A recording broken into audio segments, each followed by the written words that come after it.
We are live. What is up, everyone? Welcome to Nostalgianomics. We have with us the one and only Retrospecs.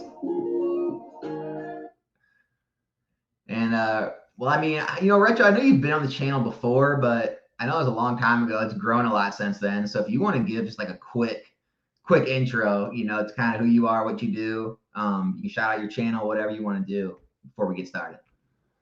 Yeah, man. Thanks for having me on. I really appreciate it. I'm retro.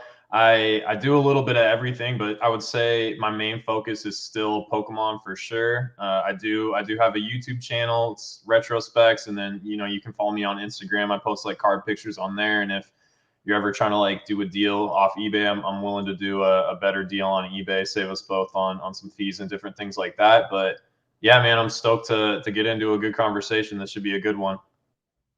Absolutely. Yeah, everyone. Retro's been on YouTube for a while now. I think it's time we get him up to 1,000 subs. So anyone live, anyone watching this video, I left the link right now in the chat. So click the link. So sub to his channel. Let's get this man to 1,000 and get him monetized. How about that?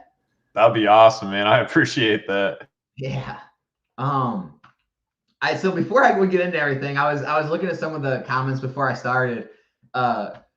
Shovels was left a comment right kind of when I made it public. He said, "Answer your emails yet, Alex?" I checked my emails after I saw that, and I don't have any unanswered emails. So I don't know what that was about. If you want to let me know. I think he's trolling. Trolling. I mean, I don't know what he's talking about. Was someone supposed to email me or call me? I don't know.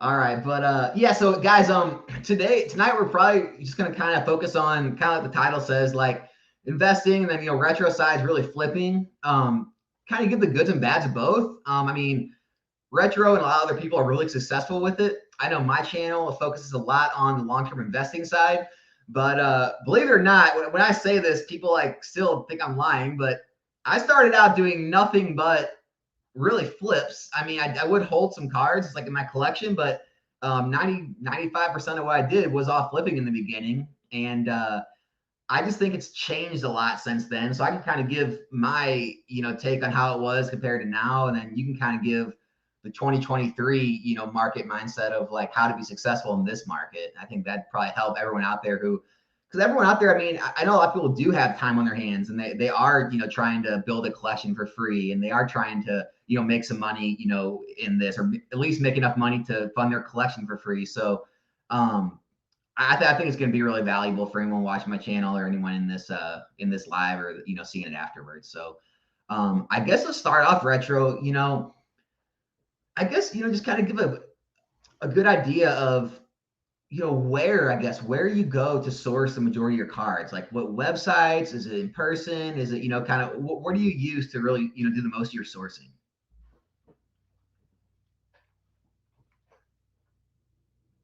Hey, you're silent. You're on mute. Oh, can you hear me now? Yeah. Okay. It depends on the play. Like certain stuff I know like if it's modern and like with Final Fantasy, for instance, like there aren't a whole lot of people grading Final Fantasy. The card stock's really good. Same thing with like Weiss and different stuff like that. Dragon Ball Super, even One Piece from what I've heard and seen too. So like different things like that where it's not as blown up maybe as Pokemon as far as people. There's not as many people grading it. Stuff like that, to be honest, like you can get from TCG Player and you can kind of blind buy. And a lot of people are shook by that because they're like, oh, if it's on TCG Player, it's not gradable. I can't look at pictures. And with Pokemon, a lot of the time that might be true, but not always, because you have to remember a lot of the people on TCG Player are LGSs and stuff like that. And LGSs usually don't, like, not a lot of them grade. Their business is primarily singles, and they're already in at 60% of what the single is. So them being able to turn it around and get 100% market value is a good margin for them to just kind of keep the money rocking. So yeah, I mean, like I just bought. There's a box topper. It's like a Una, and the card's like $1. So I went on TCG Player and snapped like 25 copies of that.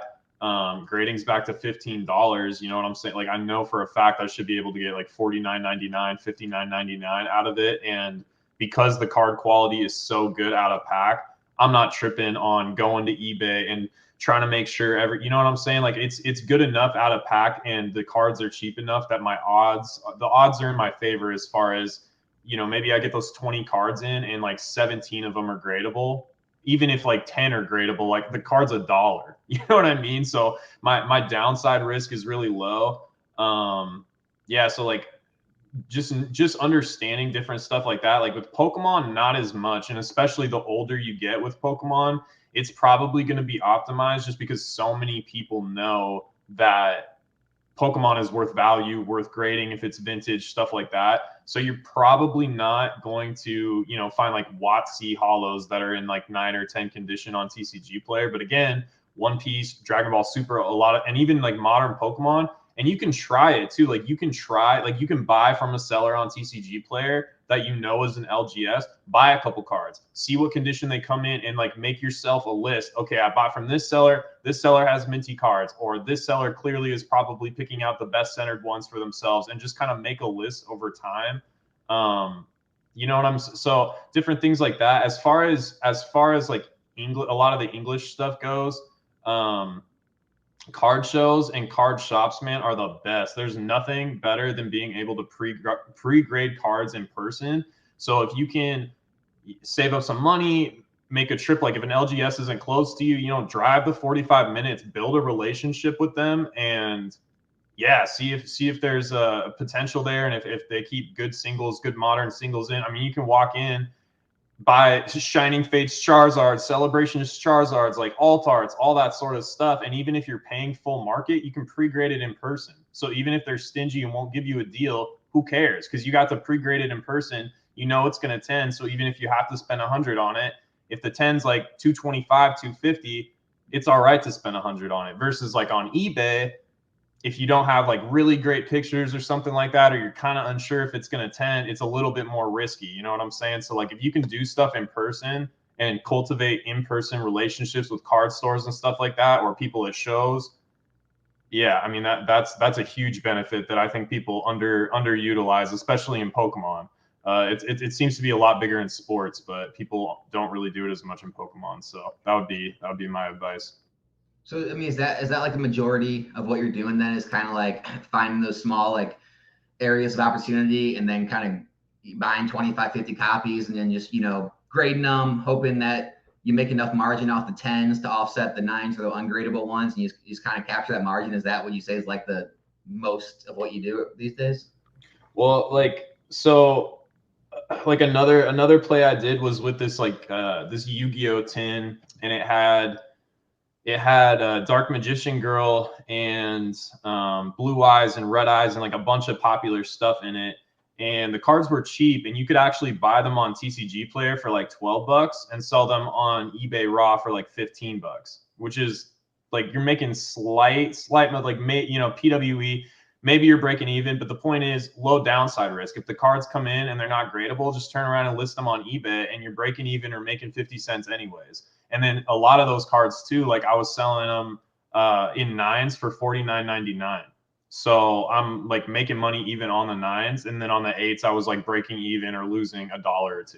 So trying to find plays that have, and I think a lot of people sleep on the 9s, man. To be honest, like to put it into perspective, the Arcanine EX that just came out, the Scarlet and Violet, the Japanese version, the 10s of those cards are selling for like 65 to 75 bucks. Most people would think 9s are a brick. I got like 3 or 4 9s of those. I sold them all for 40 bucks a pop. And the 10 is just $20 more, $25 more. So it's like, I just listed it for $39.99. Buy it now. People bought them. You know what I'm saying? So I think a lot of the time people sleep on 9s and they think like, oh, but if you're first to market or how do you know, like not always, sometimes you are going to get wrecked, especially if it's like a CGC 9 or something like that. But just trying to pick cards to where your downside is limited. That's what I try to do. A lot of times, like I don't hit these crazy home runs that other people do because I'm not willing to take risk past a certain point. And that's okay for me, you know, like I'm all right. But when it comes to like buying, if the card's good, I want to buy like 20, 30 copies. It just saves me time, right? Like it saves me time when I go on PSA and I'm entering it. I put in one name, quantity 30, and I'm done. And then when they come back to me, same thing. I just have to make one listing. And then as I sell through the listings or whatever, I just change the pictures. So that stuff, that kind of stuff saves you a lot of time. And if you're not buying like race to the bottom, trashy sorts of cards, you're going to be okay buying like 10, 20 copies of things at a time. So I would say like try to get better at buying, and then you could kind of pick those specific cards that you want to go deeper on. Because I mean, dude, even like those Scarlet and Violet promos, I don't know what they're selling for now, but dude, for so long those had margins. Those were like what, $5-10 cards. Grading was $15, and they were selling for like close to 100 for so long. Then they dropped down to 80. You're still making money. Then they dropped down to 60. You're still making money. So like there's so many waves of price drops to where you were still making money that even if you had 20 or 30 of those cards, like you did just fine, So sorry for the rant. What does like sell-through rate look through on that though? So you buy 50 cards, you grade them, how long are you sitting on that inventory? Do a lot of them move pretty quickly, or are they something you just kind of have listed for the next few months? It depends. Like if it's modern, and I know that a lot of people are going to be pulling up with more copies that are going to hit eBay, and I have like too many, then I'll run auctions on some of them. Like I'll have a buy it now listing up for people that can just come and snap it at the buy it now price. But then I'll run auctions, basically ending every Sunday in the background, and I like to list on Thursdays so I can get like the 10-day auction to end like the following Sunday. So every like Wednesday night, I try to pick a bunch of things either that I'm in for basically zero on, or stuff I just want to get out of the house, or cards that need to kind of be auctioned now just because I know that the margin's gonna get slimmer over time. And so I put that stuff off to the side. Thursday, wake up, start listing a bunch of auctions so that they'll end not the upcoming Sunday, but then the Sunday after, so that you have stuff ending every single Sunday, and cash flow coming in. So yeah, no, that makes sense.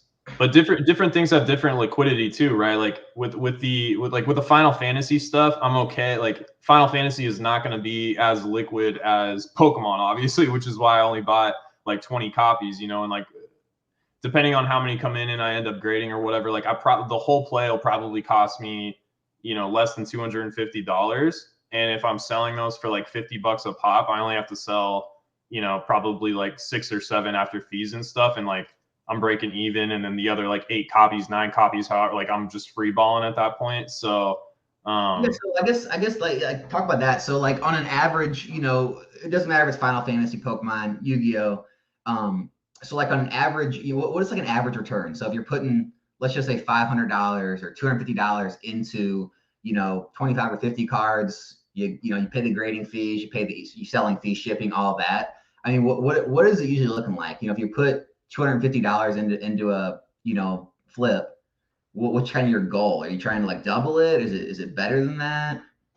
It just depends. Like if I know something's going to be super liquid, then I'm okay taking 10, 20, 30%, you know what I mean? Like, because it's such like a quick turnaround. Like to me, even with grading, I mean, it's not unrealistic to expect that by the time you get the cards in, if you're being quick at sending stuff out, like you can usually have inventory cycling out within like 90 days. So it just depends. But if it's super liquid, like for instance, if it's like a modern Altar or a Charizard chase card or something like that, or a Pikachu or stuff that just sells all the time, I'm willing to take 10, 20%. Like, why not? Because my work's the same. The liquidity is crazy. So, I mean, I'll buy stuff on PWCC, same thing. Like, it's already optimized. Like, it's already in a slab. I don't have to do anything. I get it in. I take a picture of it. I sell it. So if I can make 20, 30%, great. Like, I already have the item. When I have to send stuff off for grading, I usually won't take like the lower percentages. But if the item's already maximized, or I have ways – like if I buy a lot, sometimes too, like I'll buy stuff to where I'll buy the lot, and then the ungradable cards I can list and sell raw and make up most of the value of the lot just on the ungradable cards. And then it's like I'm basically just in for grading at that point. So I have a lot of flexibility there. So there's no like one specific, like I'm not not spoiled to where I'm like, oh, if I'm not doubling my money, then I'm not doing it, because the turnaround is really good. Like I don't like to buy things that I think I'm gonna have to sit on for a long time, and that's why I've tried to like not be as in the niches sometimes, and like the collector side of me is what drives me there. But ultimately, like for the business, I gotta stay where like peak liquidity is. So when exactly did you get back in the hobby? What do you remember? Like around what year? Like what? probably like the tail end of like 2020 or like the beginning of 2021. I Gotcha. would say like right around there. Just same story as everybody else. Panorama, stuck inside. Saw my buddy on Instagram opening Pokemon and was like, "Oh man, like what? I didn't know that was still going on. I wanna see what that's all about." And yeah, my barber, his best friend, had just moved locations into like a bigger location to open like our local card shop. And so I went there for like his grand opening, bought a bunch of Pokemon. And initially I was like, oh, I'm just going to flip this because Pokemon's hot right now.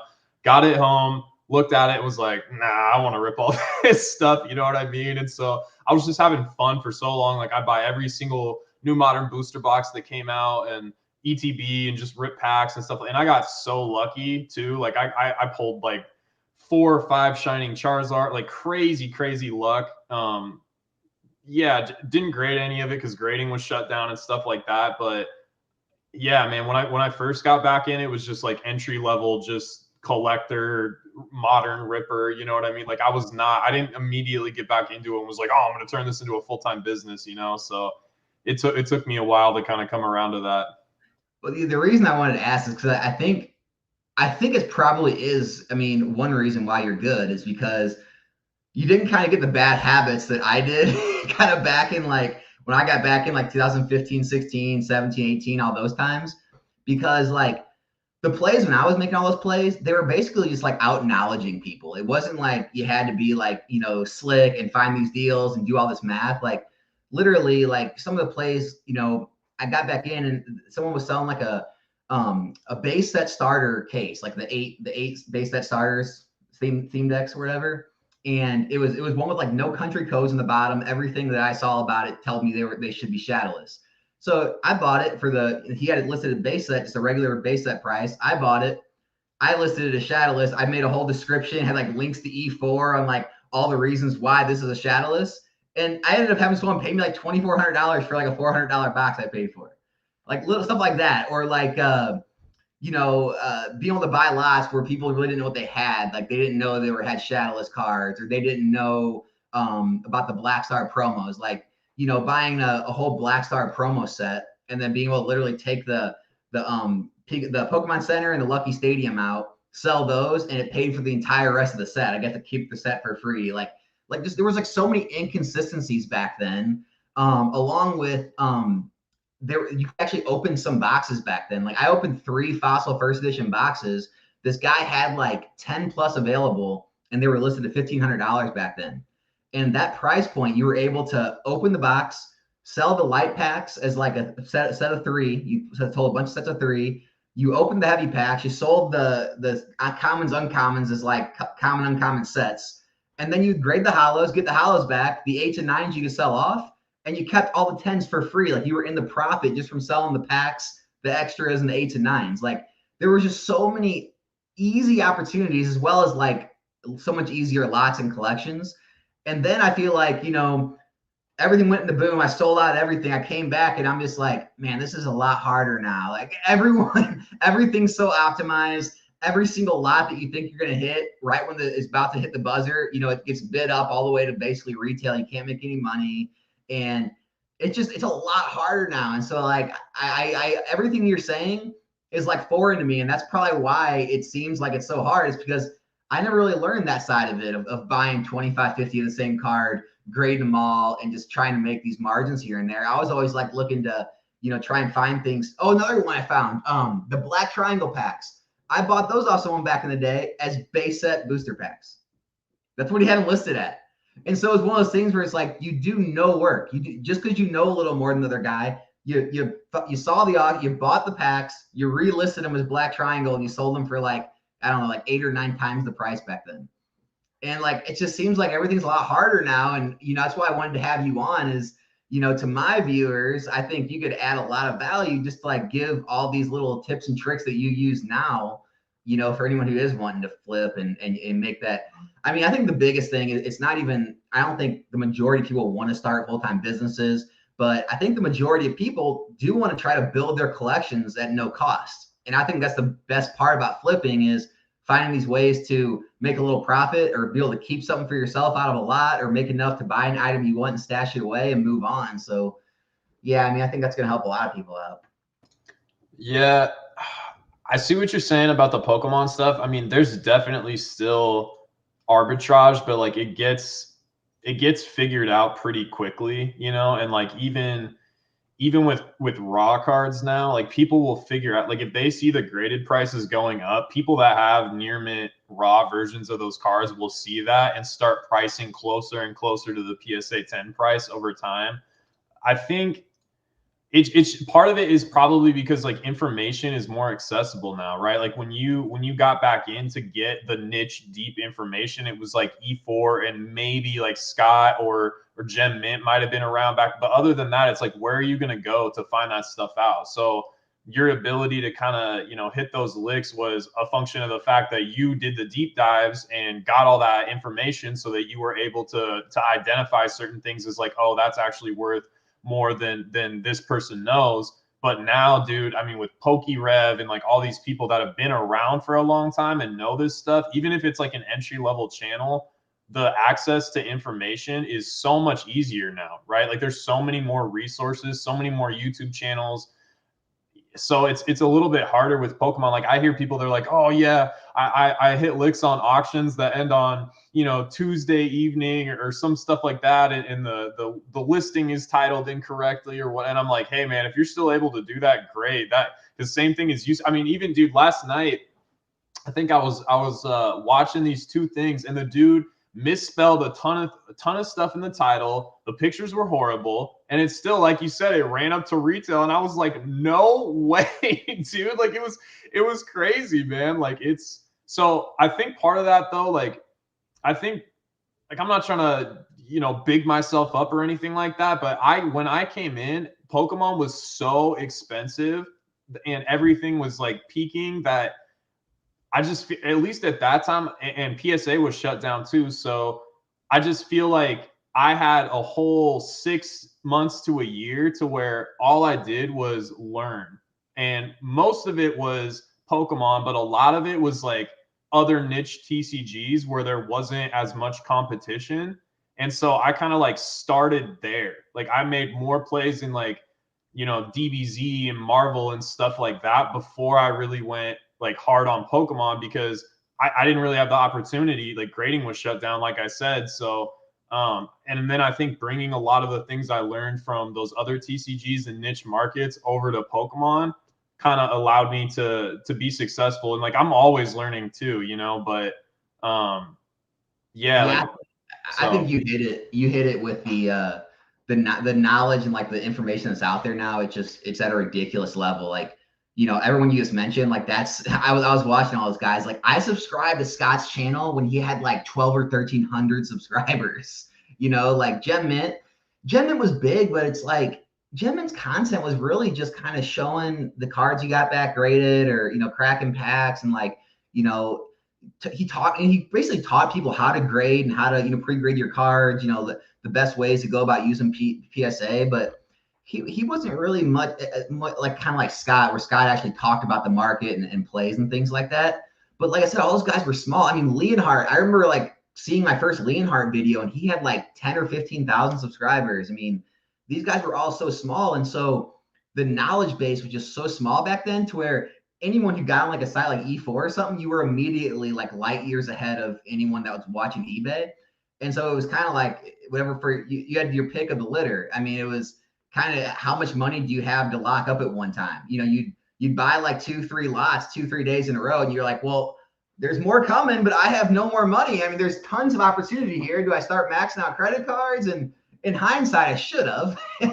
But that's the thing. It's like it took such a small gap of knowledge back then to make a lot of money.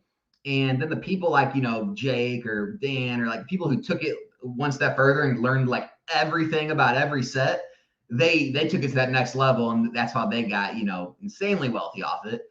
But yeah, it's just like now I just feel like it's so optimized, it's super hard. Even other TCGs are getting optimized. I mean, you'll have like One Piece come out, and now it's like already everyone knows every hit, what everything should be priced at. It's just like there's no little holes in the market anymore where you can go capitalize on margins. It seems like it's just like you said, it's getting out that calculator, making that calculated purchase, buying all those cards. You need like a X percentage of tens and nines, and you just kind of make your margins again and again and again, and you just kind of run through it. I mean, it's kind of what it sounded like to me, right? Yeah, it takes a lot of time for sure. Like you really have to love it. And if you have like a full-time job, honestly, I mean, I'm not saying that you can't flip or anything like that, but you're probably better off just buying good modern sets at the lowest you can get them for. You know what I'm saying? Because it's minimal. It takes minimal time. Like I said, you could order a case or something comes in, whether you want to sell it as a case or whether you want to sell them as like individual ETBs or booster boxes, whatever. All you have to do is put a shipping label on the outside of a box and send it out, assuming that it appreciates to a price that you're comfortable selling at. But yeah, I mean, it takes a lot of work, man. And so like you have to love it. And a lot of this is like creativity too. You can't wait for the market a lot of the time to confirm to you that something is a good play. And a lot of the time, especially with the modern stuff or the more easily accessible the play is to begin with, as soon as the market confirms that that's a good play, you're already behind. You might still be able to squeeze profit out of it. Like I said, with the Scarlet Violet promos or whatever, like it didn't matter if you were one of the people that sold it for, 120 to 150 at the beginning, great. But all the way down to like, 54.99 or something, like you're still almost doubling your money, like for it. So you just have to be right within a range, but you also have like timing matters. So certain vintage stuff, obviously, like the prices are a lot more stable when you're talking about like it's very unlikely that you're going to pick up a vintage card that's selling for $250 in a PSA 10, send it off to PSA, and by the time you get it back, the card's selling for like 150. I mean, that's not, like a lot of these cards have had time to sort of like find their trading range or whatever you want to call it. So stuff like that is a little bit less risky, but definitely on like your modern stuff and things that, like I said, that are easily accessible, you gotta be creative. And a lot of the time, like you have to be the first person to grade those cards and take like a leap of faith.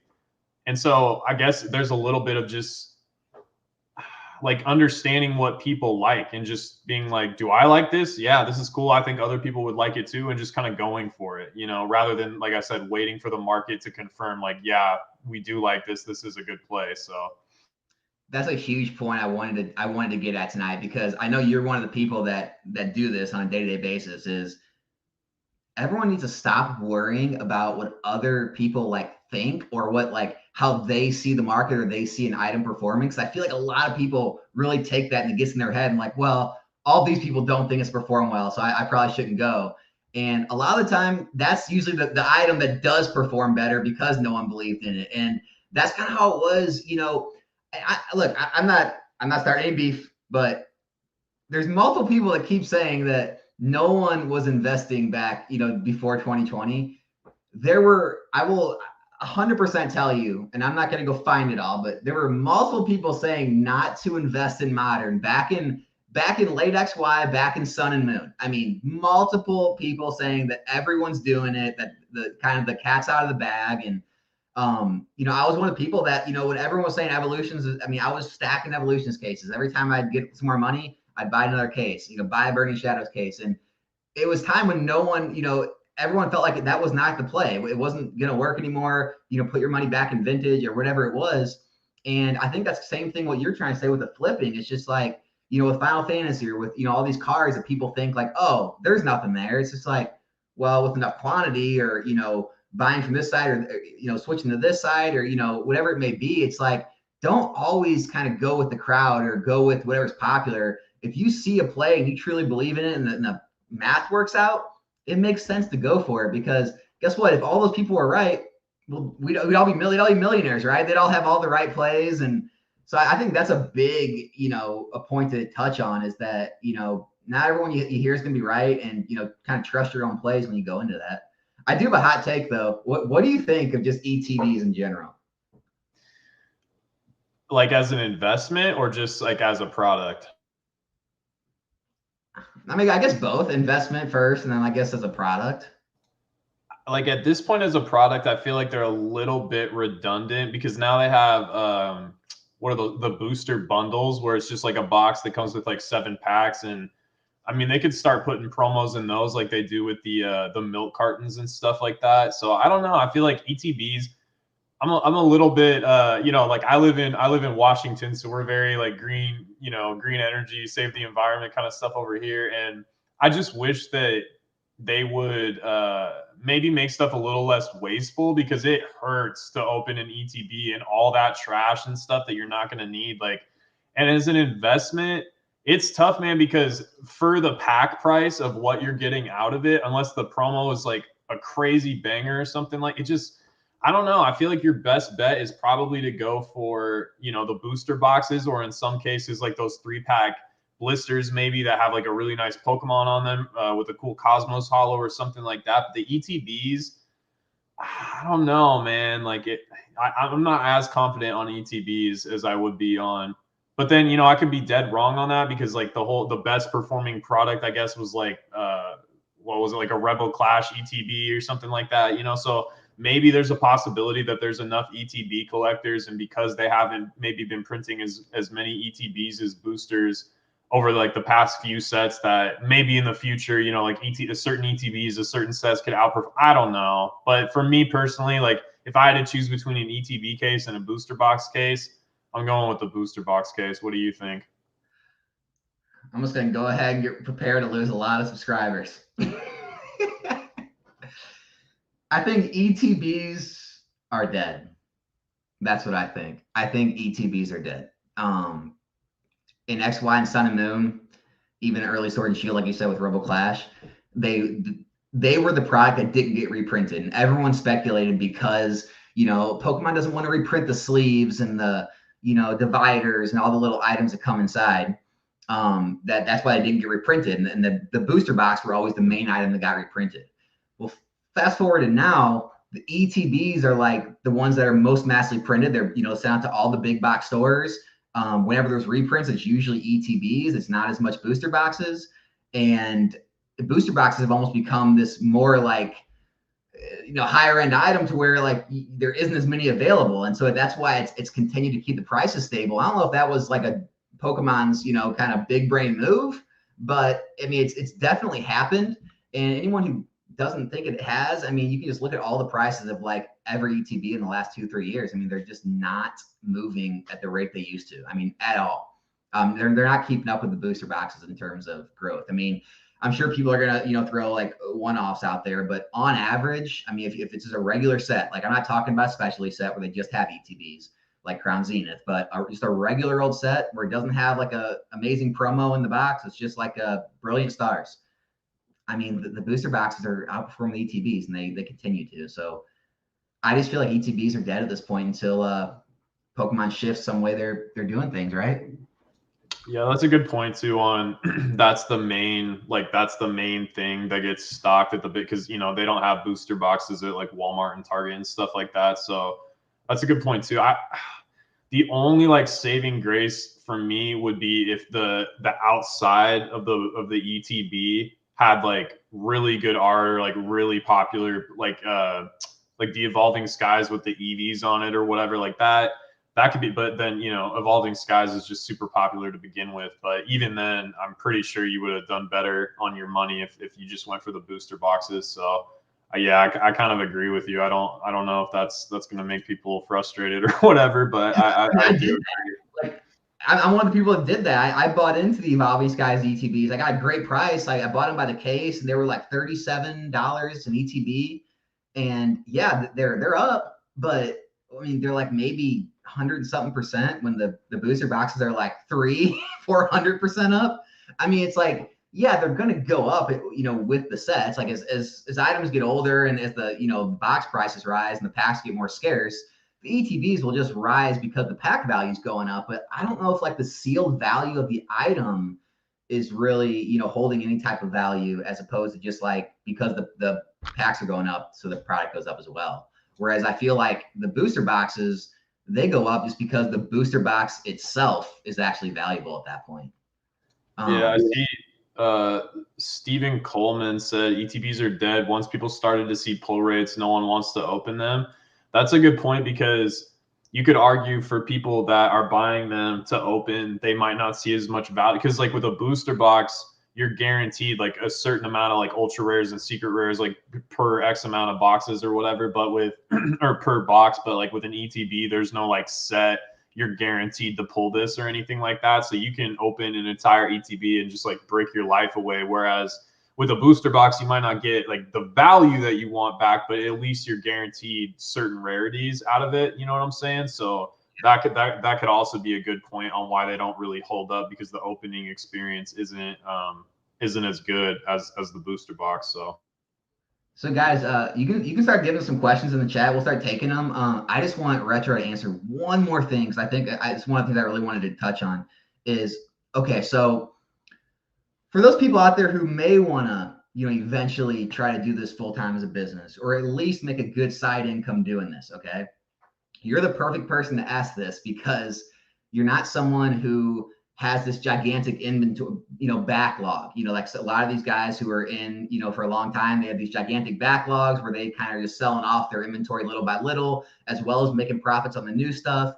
But, for people just getting the hobby, or people who have been in the hobby like since you were in the last 2-3 years, and you're kind of starting fresh, maybe you have a small collection, maybe you're, doing, flips here or there, kind of give like a blueprint of how you would go about kind of like starting from scratch and trying to work it up to at least a side income, if not eventually go full time. But like, kind of what moves, or how would you start out? I mean, I know everyone's budget's different, but let's just, for the heck of it, let's just say, you're starting out with $1,000, you got it, you're going on with Pokemon, and you're trying to, by the end of the year, eventually create like a side hustle. What areas, or what would you focus on, or how would you start that business out? I would say when you're starting out, especially if you're gonna take it seriously financially, pick an amount of money that you're comfortable, like you said, like $1,000, like seeding the initial side hustle or business with, and then maybe look at your collection too and pick some things out of it that you're comfortable with selling.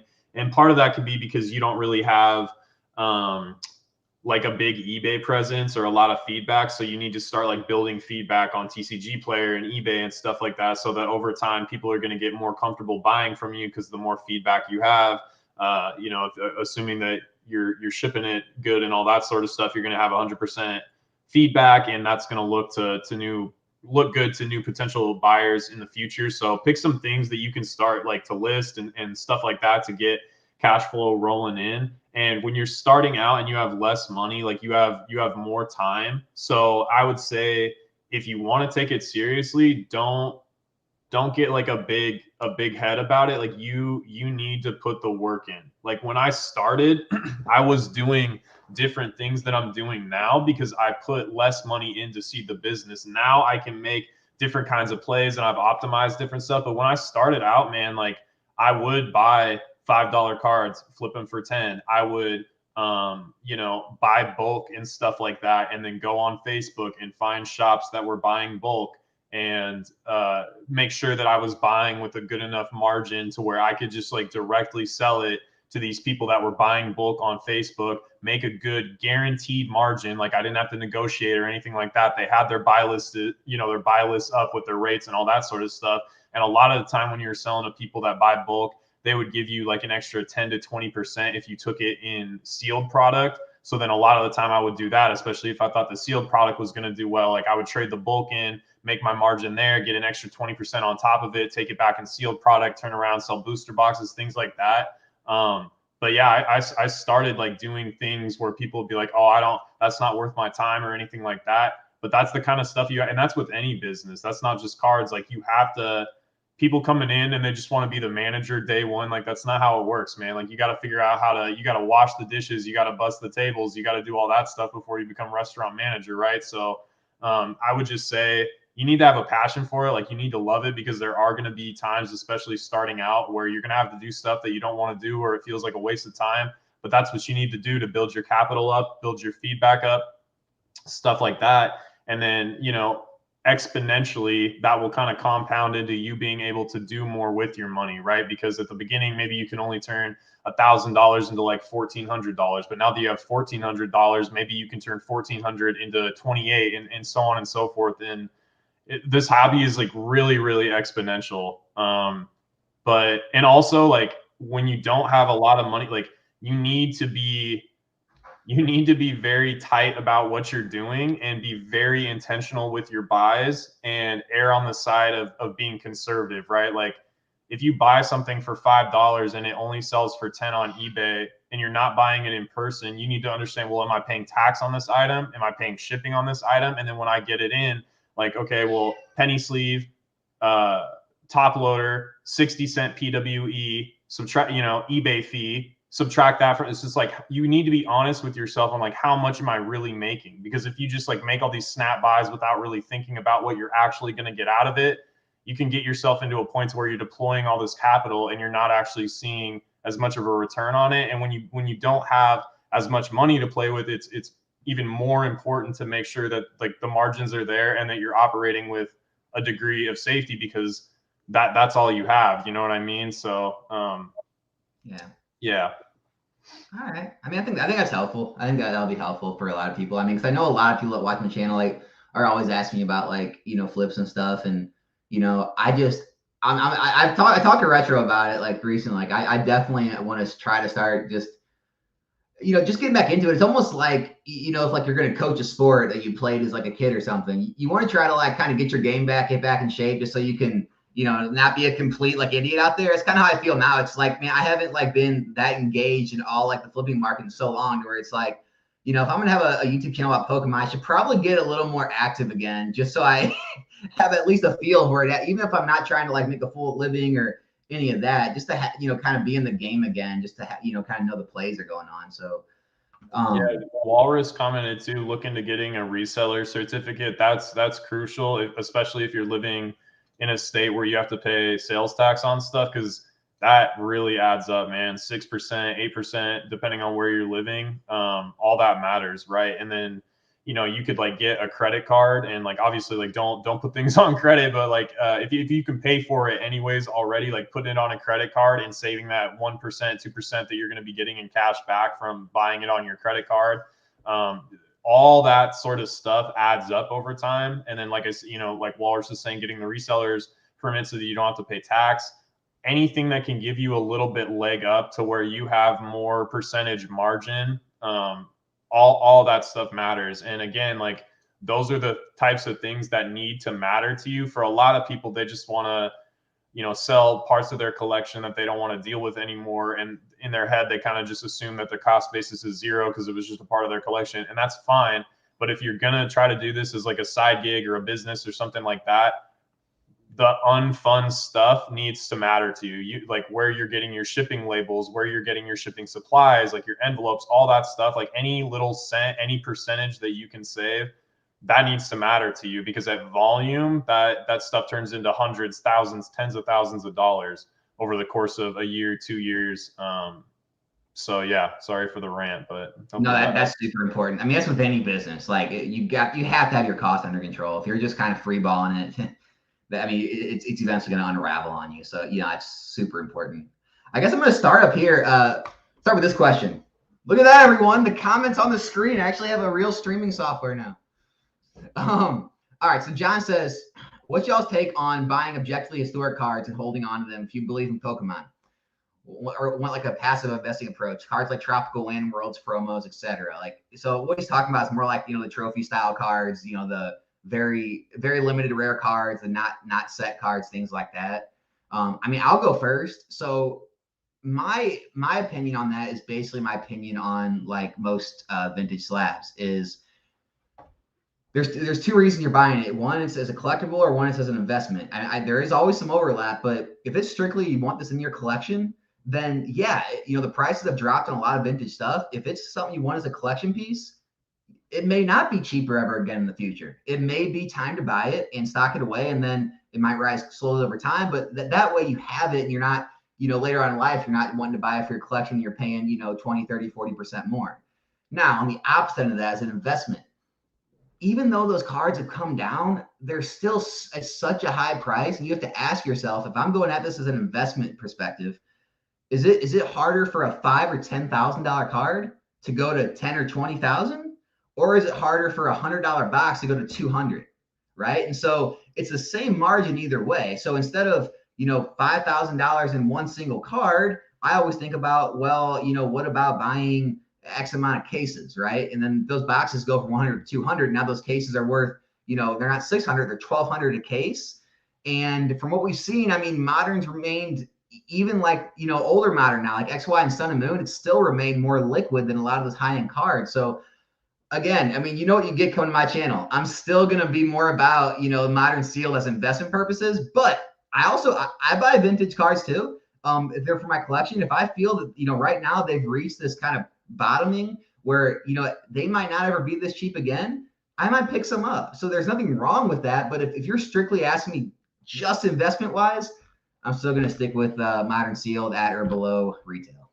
What are your thoughts on all that, Retro? Yeah, I think it's tough with individual cards, and I made a video called like if you don't flip it, you need to zip it, and basically the point was just saying like you understand things more if you're flipping them constantly, because a lot of people, and I'm not saying John's doing this, but a lot of people will think a card is more rare than it actually is or harder to get than it actually is because they're just operating with the collector information, and they're not a flipper that's out there constantly seeing what's on the market, what things are going for raw, how often things come up, all that sort of stuff. They're like going off the pop reports, and they're on Pokemetrics, and they're like, oh, well, how often does this get graded in the past, week, 5 weeks, year? How many copies of this have been graded in a PSA 10? And like that's primarily the information that they're using to determine whether or not something is a good investment. But with cards, especially, like you need to understand the market too. Like you need to understand, are those cards super rare raw? Like how hard is it really to grade in a PSA 10? It doesn't matter what Pokemetrics says and what the pop reports say. Like if it looks really hard to grade a PSA, maybe people just haven't gotten around to like optimizing that play. Like there's so many different things that could happen there. So it's just tough, man. And like with certain cards, so many cards have to get sold. Like especially with the set cards, sometimes there'll be like 6-8 listings of a card, and it's like all those are priced maybe within 30 to 50 bucks of each other. So all those need to sell. And then if people see that they sell for those prices and there's no more left on the market, maybe they come to the market and try to price a card for like $20 higher, but then the market is super comp driven, so they want it for what it's sold. Like you just have so much working against you with the graded cards. And yeah, I mean, pops do nothing but go up versus like the sealed product, barring reprints and things like that. It's just, it is what it is, man. And at a certain point, like people have a tough time keeping stuff sealed. People have a tough time keeping stuff in minty condition. So yeah, man, like it's tough. And I'm not saying that none of these rare worlds promos or anything like that, like it's definitely possible that they could go up, but to me, it's a lot more risky, and you have a lot more working against you. And yeah, like with the sealed and stuff like that, it's just you can realize, but like you can realize gains quicker if the market kind of goes your way, as far as the set's hot, it's in good demand, the reprints aren't really like doing too much to drop the prices down, things like that. In 6 to 12 months or whatever, you might see a 30%, 40%, 50% gain on your money. And if you're cool with that, you can take it and be out, versus seeing 50% on a card that's already like $1,000, $5,000. Like that's a lot for a graded card to move, with how comp driven the market is right now and how readily available even rare cards are. You know what I mean? Like people, like trophy cards have gone up a lot and stuff like that, but a lot of them have kind of come back down. And a lot of them have hit the market. Like a lot of cards that people thought were stupid rare, now that they've reached these crazy prices, people are blowing up the pop reports. So Yeah, sorry. No, I mean, I talked about it on my videos, but for anyone who didn't catch that one, you know, it all has to do with market cap as well. As like, you know, the market cap of a sealed card, it's basically, or not a sealed card, a PSA slab, or, you know, CGC Beckett slab is with the market cap. Market cap is it's basically however much the item's selling for times however many is available. Okay, so the market cap constantly it's always going up because there's always more supply coming in. And so for that price to stay where it's at, there has to be more money pouring into that card just to keep it at that level. And then to rise it, there has to be more and more money and more buyers coming in to rise the price of that slab. For sealed product, again, there might be small blips up for reprints, but over time, it's always going down in supply. And so for the market cap to rise, it doesn't take much, because for a box to stay at $150, as the supply falls, the market cap, it's actually falling. It's not staying the same, it's falling. And so that's why it's so much easier for sealed product to rise, is because there's less and less every day. And that's kind of why you'll see, you know, these gains on boxes and people think like, oh, it's too much speculation, or they come up with all these excuses. It's just because the same amount of money is staying in that product. It's just there's less and less of it available. Whereas, you know, the slabs where they hold their price, nothing's happening different there. It's the same amount of money staying in those slabs. It's just there's the same amount of supply, if not more, available every day. And they need more money to come in to prop the prices up, where boxes, they just don't. And so that's kind of the, you know, the relationship between the two. But I don't know. If you like the card for your collection, I'd say buy it. If it's strictly an investment play, that's mine. I do want to take Basic Trainer's question. What do you guys think about the latest trend? Metazoo? Modern kids are saying these days. I don't even know what that is, Retro. What is that? Are you trolling, or are you okay? Okay. Of course. Metazoo. The last thing I'll say about the last question really quick is, like, if Pokemon became more established, you know, it's definitely possible that those ultra rare promo trophy type cards and like your WotC first edition 10s and stuff like that, it's totally possible that stuff will see appreciation. I just think that it's a lot. I think it's risky. So I think that you have to, if you're just focused, like, again, I don't think that stuff, like that stuff is also probably going to be some of the last stuff to like really eat shit as far as its value. So you have to kind of like it too. I feel like you have to like love what you're buying, and understand that even if it only goes up by like 5%, like you're not really making money because inflation, right? So in real terms, it's like, so you have to kind of love it. And if you just go at it, like you said, as an investment play, that can kind of get you in trouble a little bit. So, I mean, I'll answer Base's question with a question.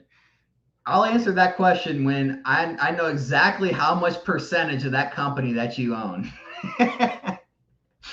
No, man. I mean, I just never dove into it. I mean, I watch Alpha Investments. You know, Rudy obviously is all behind it and talked about it. I mean, I've seen pack openings of it.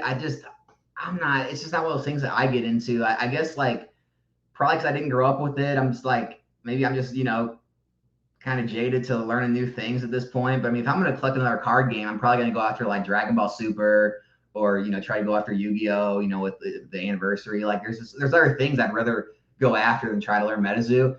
I mean, if anyone out there's thinking about it, I mean, look, with any of these new card games, I think we've seen now with Flesh and Blood, it almost pays if for speculation, just throw one of every box in your closet. I mean, just buy one of every box, or if you have a little more money, one of every case. I mean, no one really knows how all these card games are going to end up, you know, aging, and which ones are going to stay around, which ones are going to go to the moon. So, I mean, yeah, speculation wise, I mean, it could have its day. So, I mean, I really don't know. I mean, I'm definitely not one of those like MetaZoo haters saying it's going to zero or it's going to fail. So, I mean, I'm definitely not one of those guys.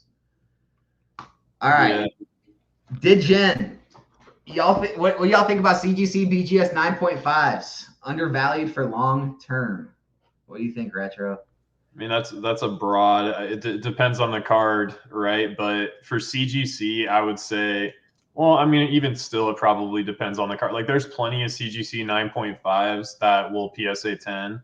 and vice versa with the BGS 9.5s. There's a lot of BGS 9.5s that could PSA 10. So it really just depends on the card, but I am generally of the belief that kind of going back to like I was talking about the Arcanine a little bit earlier. It's like people are buying the 9s off me for $40 when they could have just bought the 10 for like 65. I'm not saying like the 10 is like a good investment or whatever, but it's like for $20 more you could have got the 10 and got like the top of what that card is. So to me, unless the difference between the 9.5 and the 10 is massive for holding its value and things like that, I would say it's generally better to go for the 10, unless like you are looking at it, it looks like it's a really clean card and you have the sort of thought that you might want to crack it and optimize it and regrade it with another company to try to get a 10 to increase the value. That's definitely a play. People do that all the time. But as far as like an investment goes or whatever, I would just kind of look at like how much more is it really to buy the 10 of whatever card it is that you're looking at. What do you think? I mean, I think there's definitely opportunity in a lot of it. I mean, people out there, here's the thing. I don't think I know any CGC or BGS 9.5 collectors, right? I mean, I feel like people are either 10 collectors or they're just like, oh, I want to collect 9s because I want a volume of cards. I don't want to have all my, all my money locked up in a few. But I don't know anyone out there like saying, oh, I got to have all 9.5s. So I mean, I think it's really just that like in between where it's like you're going for the Beckett and CGC 10 for that premium, you don't get it, and then you're just kind of stuck. You're like, well, I don't want to risk it and crack it and get a 9, but I could get a 10 and up my money. So it's just like I think it's just kind of one of those things you're stuck with, and the value kind of shows that. It's just like it's in no man's land. It's like, well, it's better than a 9. It's not as good as a 10, so you know. But I don't know who's actually like wanting to buy those like for their collection, or if they're just buying them to take that risk and crack them. You know what I'm saying? So, I mean, if there's any pop report in the world that's off, I would say it's CGC and Beckett 9.5s. I would say there's nowhere near as many of those as it says in those pop reports because I'm sure they've been cracked. Trying to look for more comments, or more questions. If anyone's got questions, leave them in the chat. Oh, I was going to ask you too, like how with your modern stuff, we kind of talked about it earlier, but how do you pick like what sets that you're going to approach, and how do you pick which sets that you're going to put more money into? And then do you kind of have a price target, you buy it, and then if it drops under that at all, like do you layer in more to where you're like, I think it's an even better deal now, or do you kind of do you think that that's like too risky? Like what's your strategy when you're buying, cases of ETBs and booster boxes and different things like that? Yeah, so I mean, for me, it's going to be different than like the average person. I'm okay with having like money locked up because again, like kind of we talked about earlier, it's just like it's a lot of time and energy and work to try to flip, which is again, I've said this in multiple videos. If you have the time and you have the knowledge, flipping is going to be your best returns. What retro does, you're going to make the best returns you can make. If you are trying to do something more like I do, so I do try to wait for the best prices. You don't always get the best prices. That's the thing. You're never going to catch the bottoms. And sometimes if you wait too long, you're actually going to get in above what you could have got in. So ever since Sword and Shield, I have been trying to at least get a case of each set. And then the sets I really believe in, I get multiple of. If there's price rises like we see in Evolving Skies, and there's all these rumors of reprints, I'll take my profit. I'll get out of the set to my profits earlier than I had originally planned on. Like I don't own any Evolving Skies booster boxes right now because I was 100% thinking they were going to reprint it. And now, again, you're kind of in, well, do I get some for the future? Because I think it's still going to be, continue to rise, but I don't want to pay $400 a box or whatever. But yeah, as far as like dollar cost averaging, I definitely have, but I try to just wait for a good entry and try to get in whatever position I want to then. It was usually always in the 90s. And then, with like some of the battle styles, Shilling Rain, Fusion Strike, it was 80 or 79 a box. Now I actually been messaging, multiple people, like multiple creators and people I know who have distribution, trying to get an idea of where a good price is now. As a consensus, I'm kind of getting the feeling distribution somewhere in like the mid 90s right now for English boxes. Yeah, it's And it's so, it's 90 to 95. I mean, it depends on like how big of an account you are, but yeah, it's like 90 to 95 for the Scarlet Violet stuff. yeah, and so I haven't bought any Scarlet Violet yet. And I'm thinking it's gonna like settle somewhere in like the low hundreds. And so like right now I'm kind of eyeballing like that 100 to 105 a box. So if I can pick up a case for, a little over $600 a box, like I'll be happy buying in cases then.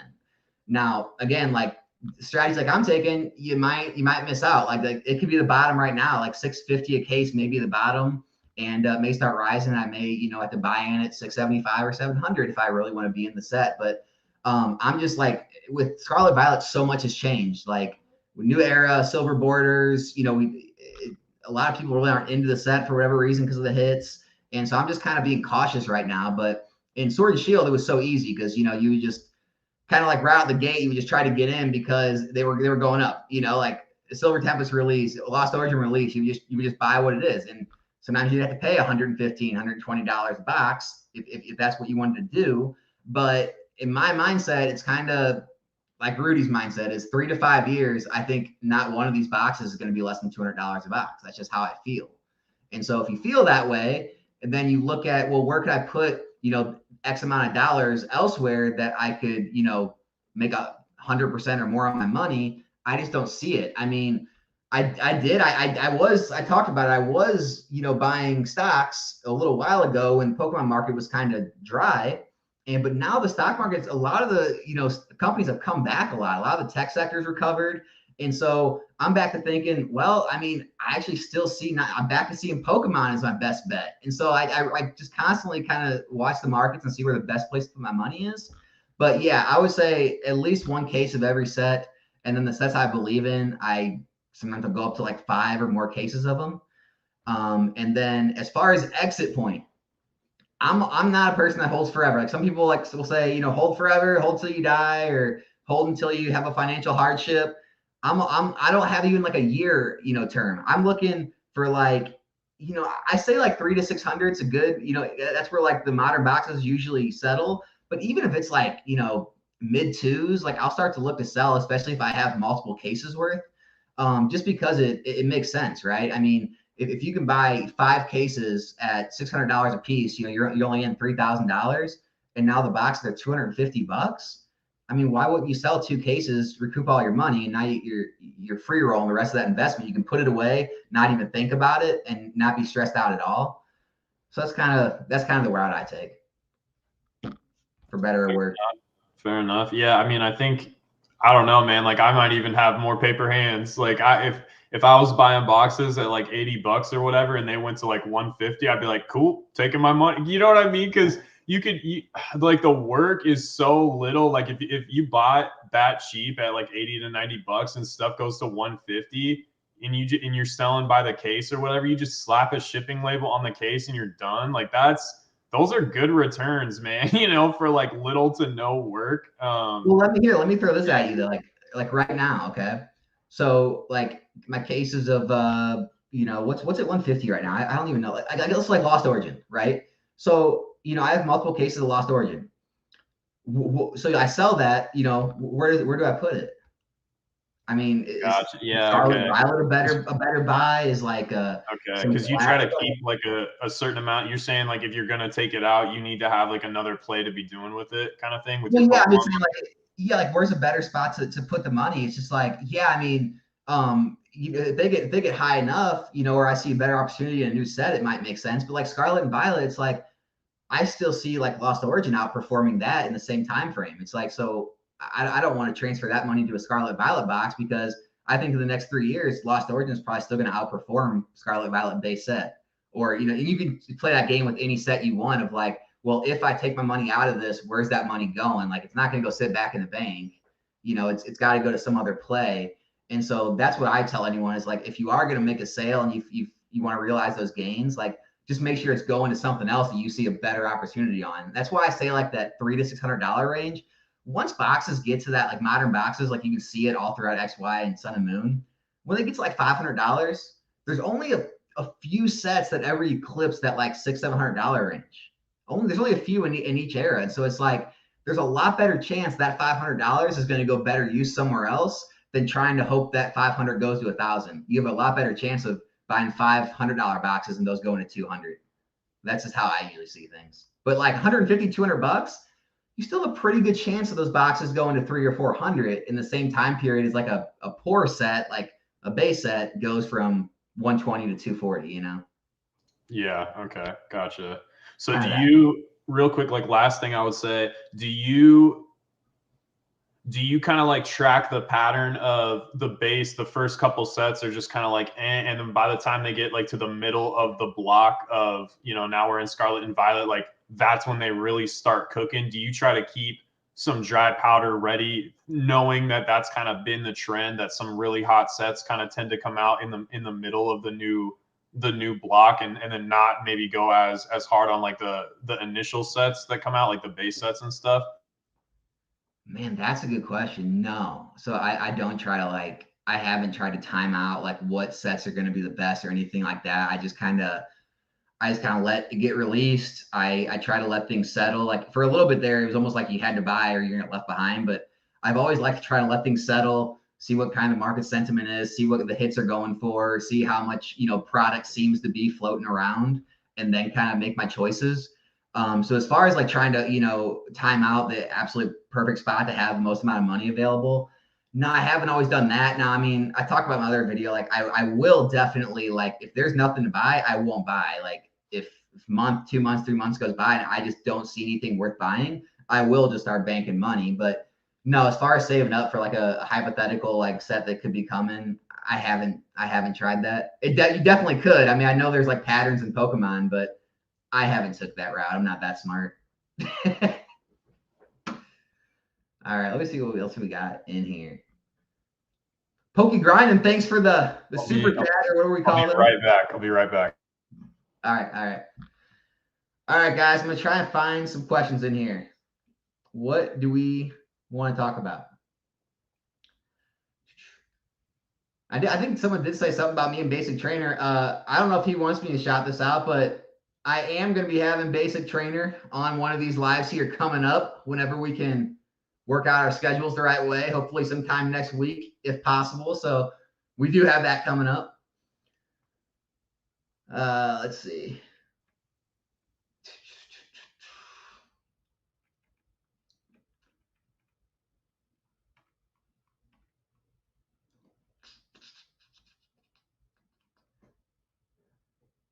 I mean, everything I'm seeing from Basic talking about MetaZoo, I mean, maybe it really is that popular. I mean, I don't have young kids. I mean, I know my friends, young kids, like they definitely are into Pokemon and stuff, but I don't really, I don't know. I have no base to go on those claims. So he could be telling the truth. MetaZoo could be blowing up with the kids. It's all possible. Here's a good one. Mr. Waller's always good for a laugh. Question: what would it take for you to leave the hobby? Oh man, what would it take? I mean, you know what? I guess if I don't know, man. I don't know. Millions and millions of dollars, I guess. I really don't have a good answer. That's a great question. Retro, do you have an answer for that question?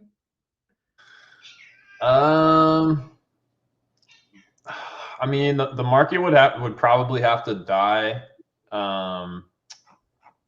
Yeah, I don't know, man. Like as you get older, I imagine like different things will be more important and stuff like that. But if this stuff like really keeps up, I imagine like I'll be in my 40s and kind of want to have some stuff from this time when I was like super heavy into cards and stuff like that. So if I'm, you know, crazy balling when I'm in my 40s and stuff, even if the market has crashed at that point, like I'll probably still want to go back and find, you know, different things that I really like and maybe like build a collection at that point. But I don't know, man. Like as of right now, I'm having a great time. I don't know about you. Like the money's good. Like the community keeps on getting bigger and bigger. I think there's a lot of opportunity in a lot of different facets when it comes to Pokemon. So I'm not planning on leaving anytime soon. I don't know about you. I mean, I just know obviously everyone talks about like the vintage. Like, yeah, if everything crashed, I'd be buying vintage boxes, just opening them for fun. But also on that flip side is why I think the market's strong is I have sort of that same feeling for like XY because I got in like just after XY started, like after the first few sets were out, but I got in kind of right in like the Primal Clash Roaring Skies time. So it's like I would go back and open a bunch of that stuff that like I can't afford. I mean, can't afford is like a relative term, but I can't like I'm not gonna go pay $3,000 for a Flash Fire box to open it, right? Or like even like a Phantom Forces box, you pull the silver Dialga. Like there's even Evolutions again. I would love to go open a lot of those sets if everything crashed, right? If all the booster boxes were suddenly $100 again, I'd be buying up a ton to open. So it's just like to actually leave the hobby, yeah, it would just be like one of those crazy like, hey, for X amount of dollars, will you leave Pokemon? It's like, well, everyone's got their number, but as far as like the market going down, that wouldn't push me out in the slightest. I mean, yeah, I'd probably divest from a lot of my holdings if I really saw like a trend of the market never coming back, but I wouldn't leave the hobby. I'd just go back to being a collector and opening things for cheap again. So That's yeah, fair. now That's fair. there's no reason to leave. Yeah, same thing. Like at this point, there's a lot of stuff I would like to do, boxes I would like to open, sets I'd like to build out, some Pokemon, some non-Pokemon, but it doesn't make sense right now, and so it's just not my primary focus. I like a lot of the time I wish that stuff, was cheaper so that I could have an experience opening these different booster boxes or whatever, but I just have no interest at opening. I don't really have I don't go to the casino. I don't really have like a gambling sort of bug to me or whatever. So I've been pretty good at not opening packs and things like that. Like I still haven't opened a vintage pack really since coming back into the hobby. I opened some like Japanese like black and white and heart gold soul silver, but pretty much outside, like I haven't opened any WotC or Neo or E series or anything like that. And yeah, there's just no reason to, man. Like you could buy the cards mint for cheaper than opening the pack, So spending $500, $600, $800 to open a pack just isn't, for me at least. Like I'm not knocking other people that like doing it, but for me right now, it doesn't do it. But at some point, if the market crashed and I was older or whatever, I think it would be cool to open an E series pack or a Neo pack for a cheaper price and have that experience of opening a vintage pack, having the nostalgia and stuff like that. But yeah, dude, at $800, it's just like, I mean, there's so much better stuff you could do with your money, So You're a lucky man not to have that gambling bug. I definitely have it. I think some of the openings I did would make some people cry. Like the amount of like, I mean, just like the cases of like modern boxes like cracked that like, if I would have just held on to, they would have been worth, thousands of dollars with like Sun and Moon and XY. Just like it makes me cry sometimes, to be honest with you.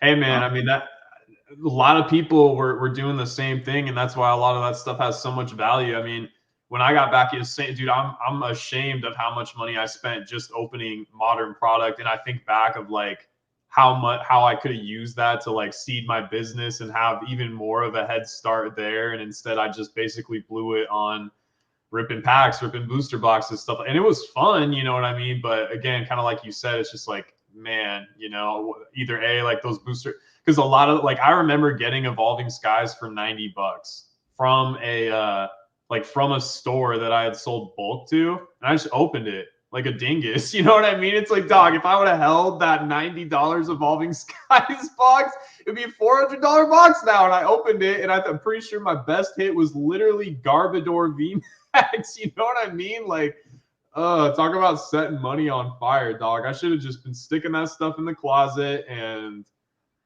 well, and then like I hear people on like live say like talk about like I think Rattle's actually one of the people who like talks about he needs to open every card in the set himself. Or like I've heard people say that like they want to be the one to open every card.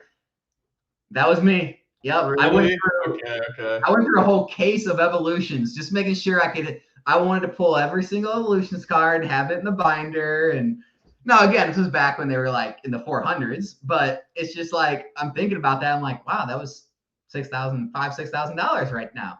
Or, like Flash Fire box I opened when it was like $300. It's like, oh, That was $3,000 if I would just kept it sealed, just because I wanted to try to pull a Charizard. And you start thinking about like how stupid it is to do that stuff, but that's why the sealed product has money or has values, because all of us want to do it deep down. People love it, man. People, even though like, you got all these channels telling you just buy the singles if you want to, like people like opening. People love and it's fun. Like, I'm not gonna lie, dude, you open packs, like it's fun, especially you got some friends around or whatever. You're like, oh, let's split this. Like, yeah, dude, it's a good time. And there is something fun, like you said, about having an empty binder and just being like, okay, I'm gonna fill this out, and then putting the cards in order or however you like, or by character, however you like to arrange it. But it is, again, yeah, it's definitely not the most financially smart thing, but it's fun. Like, I get why people do it, like I'm not knocking them or whatever. I just can't be doing that, especially running a business. It's tough, man. Like, you can't be getting high on your own supply, and it's dangerous with collectibles and Pokemon. You know what I'm saying? Because it's just like you get a sub back and you're like, oh, maybe I'll keep this card, and it's like, no, like that's a slippery slope. So I'm telling you what, like it's just crazy how like the price of things, and there might be some people out there that just have so much money they don't care, but it's just as things rise in price, your whole mindset changes. Like when I was collecting all those vintage boxes and I was putting away like base set boxes, first edition Fossil, first edition Jungle, like the whole first generation WotC, I had all the boxes, and every time I put one away, like I do all this flipping, do all this, trading, buying lots, flipping them, save up this money. I'd buy a box, put it away. And I kind of keep doing that. And I was just like, I told my friends, I'm like, no, I'm never selling this. I'll have this when I'm 60 years old. But then all of a sudden, that box you paid $2,000 for is now worth 25 grand. And you don't feel the same way, And it just happens with anything. Like that car that used to cost $100, well, now it's worth 1,000. Is it still cool on a shelf for 1,000, or would you rather have that 1,000 in your bank? And it just starts playing tricks with your head, especially if you're not like, wealthy or something. If you're wealthy, I get it. It's not really a big deal, but like $1,000 for most everyone in the United States or even other countries, that's a whole lot of money. That can do a whole lot of things. And even if you are wealthy, it still doesn't make it like a good, it doesn't make it a smart decision. Like it's still the same. Like if the card has gone up by 5x, 10x or whatever, and you're sitting on it, it might be less stressful for you to like keep it versus selling it, depending on how much money you have. But it's still not financially smart to keep something that's appreciated that much. Like you probably should sell it and move it into something else that has more room to grow. But if it's just a collection piece and you don't really care, then yeah, like it doesn't really matter regardless. But yeah, like and a lot of this is up your alley, that Japanese Naked Misty card. So back in the day, I opened some Japanese Gym Heroes packs. I pulled those cards. I graded it. It was a 10. So like the packs back then were nothing. So all in with grading fees, I was all in that card for like 30 or 40 bucks. And so it's like I had no risk. There was no risk to me. But then everything boomed and it was worth almost like $1,000. It's just like, what am I doing here? It's like I wanted this card. I like it and everything. It's cool, but it's just like, it's cool for maybe 50, 100, 100. It's not cool for 1,000 anymore. It's gone. Yeah, it's tough. Like, I mean, I'm pretty sure that card is still like 150 or 200 bucks in a 10, which is absolutely insane. But I totally feel like at some point it's just like, and it can maybe take the enjoyment out of it a little bit too, because it's like more stressful, or you just like that's a little nuts. Like that might be a little too expensive. And yeah, I don't know. Like a lot of the time too, at least for me, I try to, if I'm going to like hold on to something for a longer period of time, obviously like I don't want it to lose value or anything like that. But generally the things I go after are not the super, like I'm not buying like base set Charizards. So like most of the stuff I go after, it's just because I really like it a lot. And it's usually niche or like less popular or whatever. And I'm okay with that because it's not about like what other people think or what the market thinks. It's because I really genuinely like it. You know what I mean? So that's how a lot of stuff was, I feel like, back in the day though. And then it's just like all of a sudden everyone wanted it. And then you had to like make those, it's like when I was, buying that stuff, it was just none of it was worth really anything. You just bought it. I mean, literally base set packs were $30. I mean, $30 for first edition jungle, like 20, $30. I mean, it didn't cost, I just wanted them because it was my childhood, you know. It's just, nowadays, it's just everything's about the financials, and everything's exactly what everything's worth. And it's just so much more dialed in that I think it's just worked everyone's mind at this point. All right, let's run through a few of these pretty quickly. So, what do you guys think about PC edition ETBs, regular ones, and how crazy some of the price differences are? Brad Mims asks that. I'm one of those people. I mean, I'm probably the wrong person to ask. I'm just not. I haven't been a fan of them. You know, I know they were like meant to be like this, you know, more coveted item because it was, you know, just for the Pokemon Center. Distributors couldn't get a hold of it. Everyone's got the same price, you know, to get in at. But I just think it printed a lot more than people thought they were going to be. I mean, you know, a lot of them are still available on Pokemon Center. It's not like they're as, you know, rare as people thought they were going to be.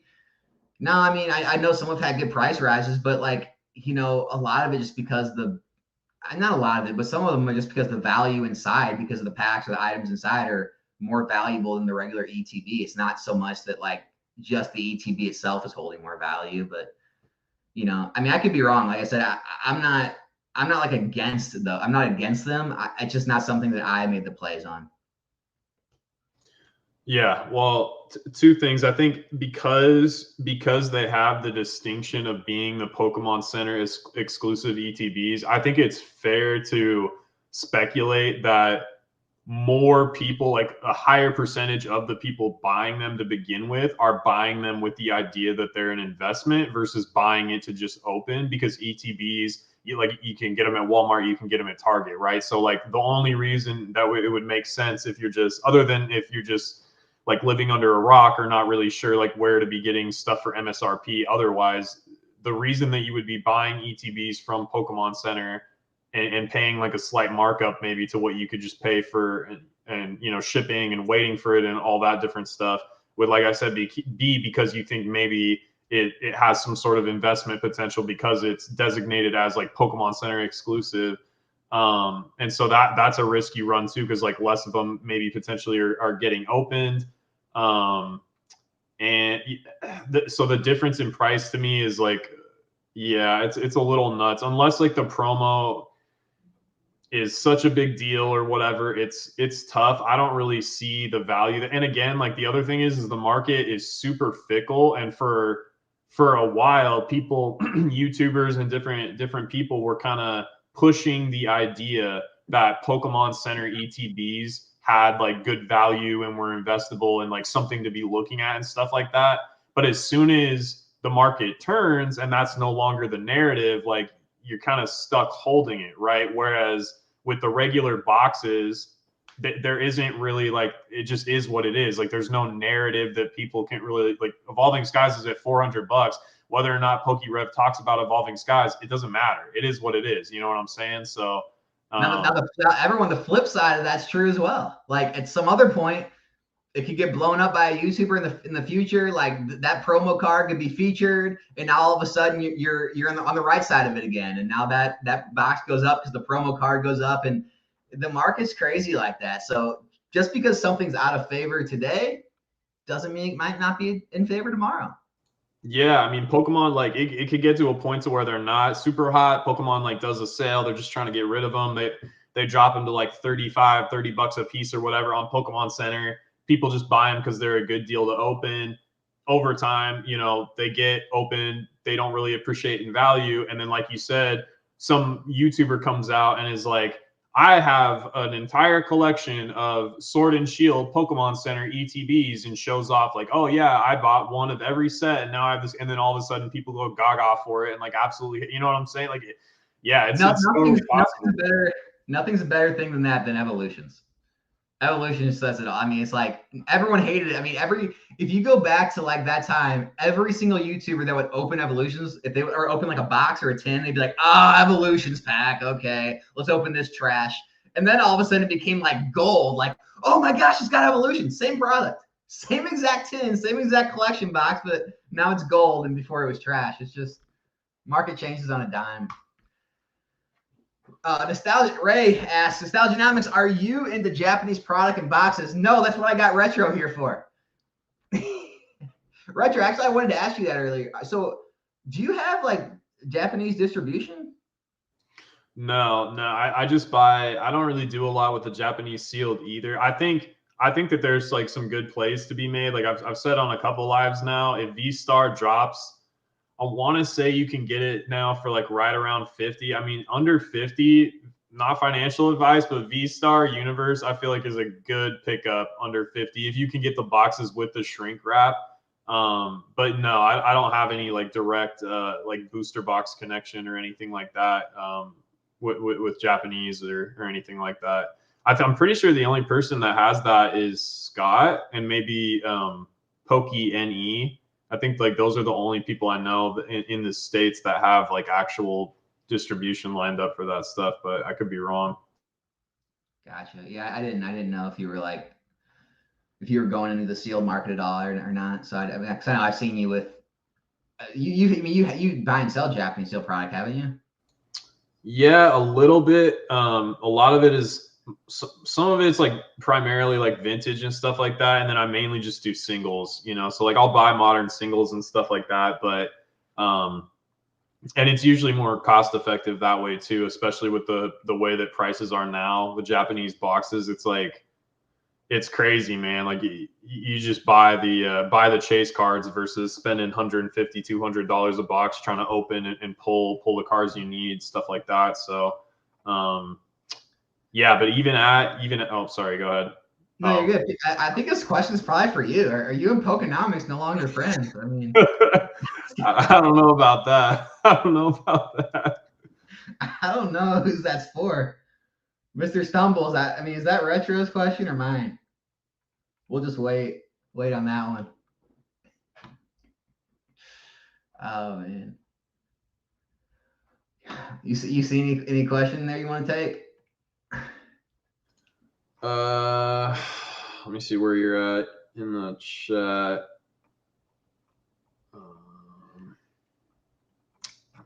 Let's talk about this real quick. So so what about the 151? Like, what are your thoughts on that? Like, how are you planning on playing that? Same thing. Like I'll do singles, but I think that people will, because it has so much hype kind of like priced into it. It's like, oh, it's the 151. Everybody's speculating like, oh, it'll be the best set of the year. It's based on all the original Pokemon and stuff like that. I think it's possible that if it doesn't live up to the market's expectations, or like a YouTuber with a big platform makes a video and is like, 151 isn't as cool as we thought it was going to be, I feel like that is going to be a set that you buy the dip on. You know what I mean? Like when people are hyper negative about that, it's like just that. Because dude, even with Celebrations, like they printed so much of it. It was all reprints. Like there was very few parts of that set that were like actually original arts. Most of the chase cards were reprints. And again, they made that super accessible for a long time in a variety of, I mean, you had lunch boxes and ETBs and ultra premium. Like there was so much of that stuff. And here we are, and Celebrations is killing it. Like the chase cards in PSA 10 are still selling for a good margin. The sealed product has done well as far as appreciation goes on that stuff. So I don't want to say it's like a no-brainer, but like if people start getting really negative and prices start dropping on that stuff, I don't think it's the worst idea that at that point, yeah, start building out a position in that, because like long term, it's probably got that evolutions effect, that Celebrations effect. To where like, yeah, market's fickle and they might be negative on it for a certain point, but over time, if it gets eaten up, it's like, it is what it is, man. Like it's got a pretty iconic name. I mean, the set would have to be absolutely horrible for that to not do well. Even in like, the short term, like 6 to 9 months or whatever. But what do you think? I think it's funny, and like, not to blow up like, the YouTube, hype space or the pack openers and all the big guys, but it's just so funny how every single set that's released, they all have to act like so overly excited about it, and it's like the best thing since sliced bread, and like every pack opening is like so exciting, every pull, and it's just like, sometimes you just have to be honest with yourselves and say, you know what, every set isn't really that good. And I think people are finally doing that with kind of Scarlet and Violet base. It's like, it's just not that great, and like I just feel like we've come through so much hype where it's just like people were just like they were thirsting for that new product. It's like a product just came out for like in like 2 weeks. Now we're already like, oh well, this one's coming out in March, or this one's coming out in July. It's just like, guys, we were all excited. This was the best product in the world. Now we're already looking past it. It's just like people are always going to be like wanting that new thing, and I feel like it's happening more and more. And so like when this finally gets here, we're so hyped up for it that it'll be great, and then people want that next thing. And again, this is a question that I stumble with, because it's kind of the one thing I get caught on when talking about modern sealed, and it's a very real like fear. It's just like people always say, what's going to happen eventually when there's so many sets out? Are people really going to be able to care about all of them?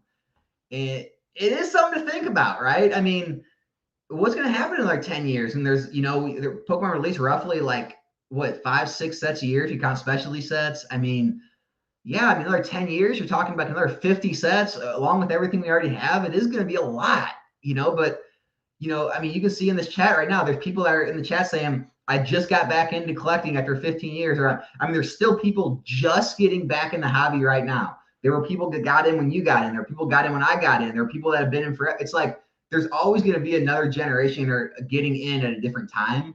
That's always going to make that time period special to them.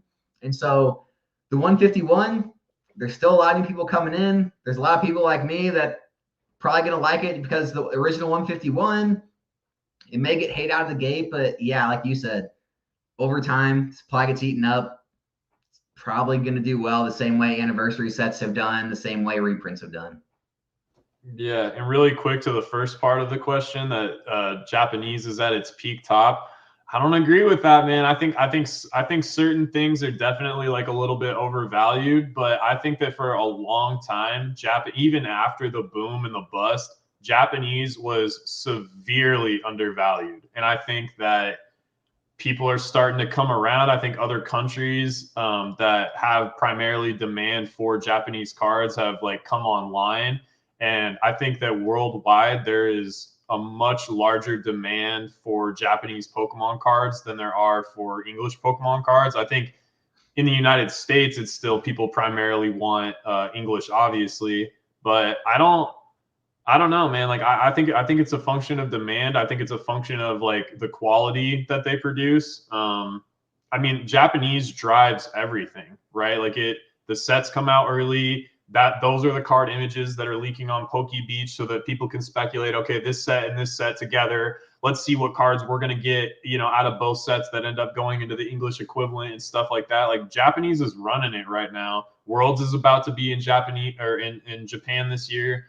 I'm sure they'll turn up for that. So yeah, I don't think so, man. I think for a long time it was actually undervalued. And I think that, yeah, I mean, a lot of people that are in my sort of age group like prefer Japanese. I grew up with English, like I had a Japanese homie that I was really close with growing up. And, he used to live in Japan. And so I had Japanese cards from trading with him and stuff like that. But 90% of my like childhood collection was English. And when I came back in, I was opening English modern and stuff like that. But yeah, as far as my business goes, I went pretty much full send on Japanese and haven't really looked back. So maybe it's a little bit of opium too. Sorry, go ahead. Did you open Japanese as a kid ever? I didn't open Japanese as a kid just because they didn't really have that.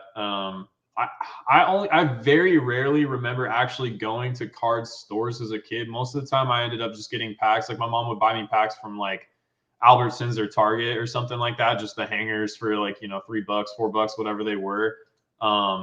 Mainly the Japanese cards that I got, like I said, were from trading my friends. So I didn't really have the experience of getting to open Japanese product or anything like that. So yeah, I remember. So I mean, they used to always have the Japanese cards before they had the English cards. So like, I actually had like a half and half collection as a kid. Weirdly enough, is because like when Fossil was out, they already had the Japanese Rocket, at the store. Like then when Team Rocket came out, they already had the Japanese Gym Heroes, and so it's like you always felt like you were a step ahead or something when you bought the Japanese pack or whatever. But no, I mean, even back then, it's like it was still I mean, I think I still wanted the English more, but it was still like sought after. I mean, people, you still traded the Japanese cards. I mean, it was always part of it. I mean, especially all like the exclusive promos and things. I mean, they have some of the coolest promos we never got. I mean, some of the Japanese exclusive promos are some of the. I mean, your logo or whatever, that Giovanni Persian, those just Japanese exclusive promos in a Team Rocket case, those are amazing looking. The Meowth and Jesse and James promo, it's English just, I don't know why they don't ever get all those cards, but I do want to talk about Yu-Gi-Oh though. So Space Frog, Yu-Gi-Oh is the play for the 25th anniversary. I did put that in my last video. Man, I don't know why they did it, but I don't know why they had to change the look of the cards to make them look like the modern cards. I think if they would have been the same way they made them back in 2013 with the Legendary Collection, and they were just the exact reprints, I'd feel a lot better. That's the only thing that's worrying me about this is because I'm the same way. Like I'm not going to pay $130 to go open one of each pack or I'm not going to pay all that money to open those. But when I saw this, I'm like, oh my gosh, they're releasing all the boxes again. I'm definitely going to be open. This is going to be awesome. But then I've been seeing some like early openings on YouTube, and I'm like, man, and people are calling it out, and it's like, yeah, that is kind of a problem. People aren't going to like those different colors and the different looks of the cards. I mean, what's your take on that? It sucks, man, because I really like Yu-Gi-Oh. I wish that Konami was better at like controlling print runs and things like that and making stuff like Pokemon. Obviously, like these companies' primary goals is to make money, but Pokemon has, at least in my experience, done way better job at throttling print runs so that things still have secondary market value than Yu-Gi-Oh has.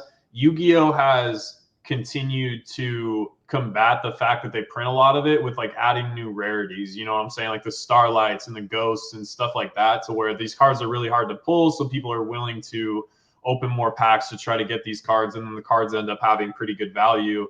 But yeah, it's tough. Like I'm not entirely sure with the 25th stuff. I imagine they're going to print a lot of it, and that's good because people get to open it and have a good time and stuff like that. But as far as investment purposes goes, it might take you a while to really see any sort of gain on that product, just because they're probably going to make a lot of it, no matter like how cool it is.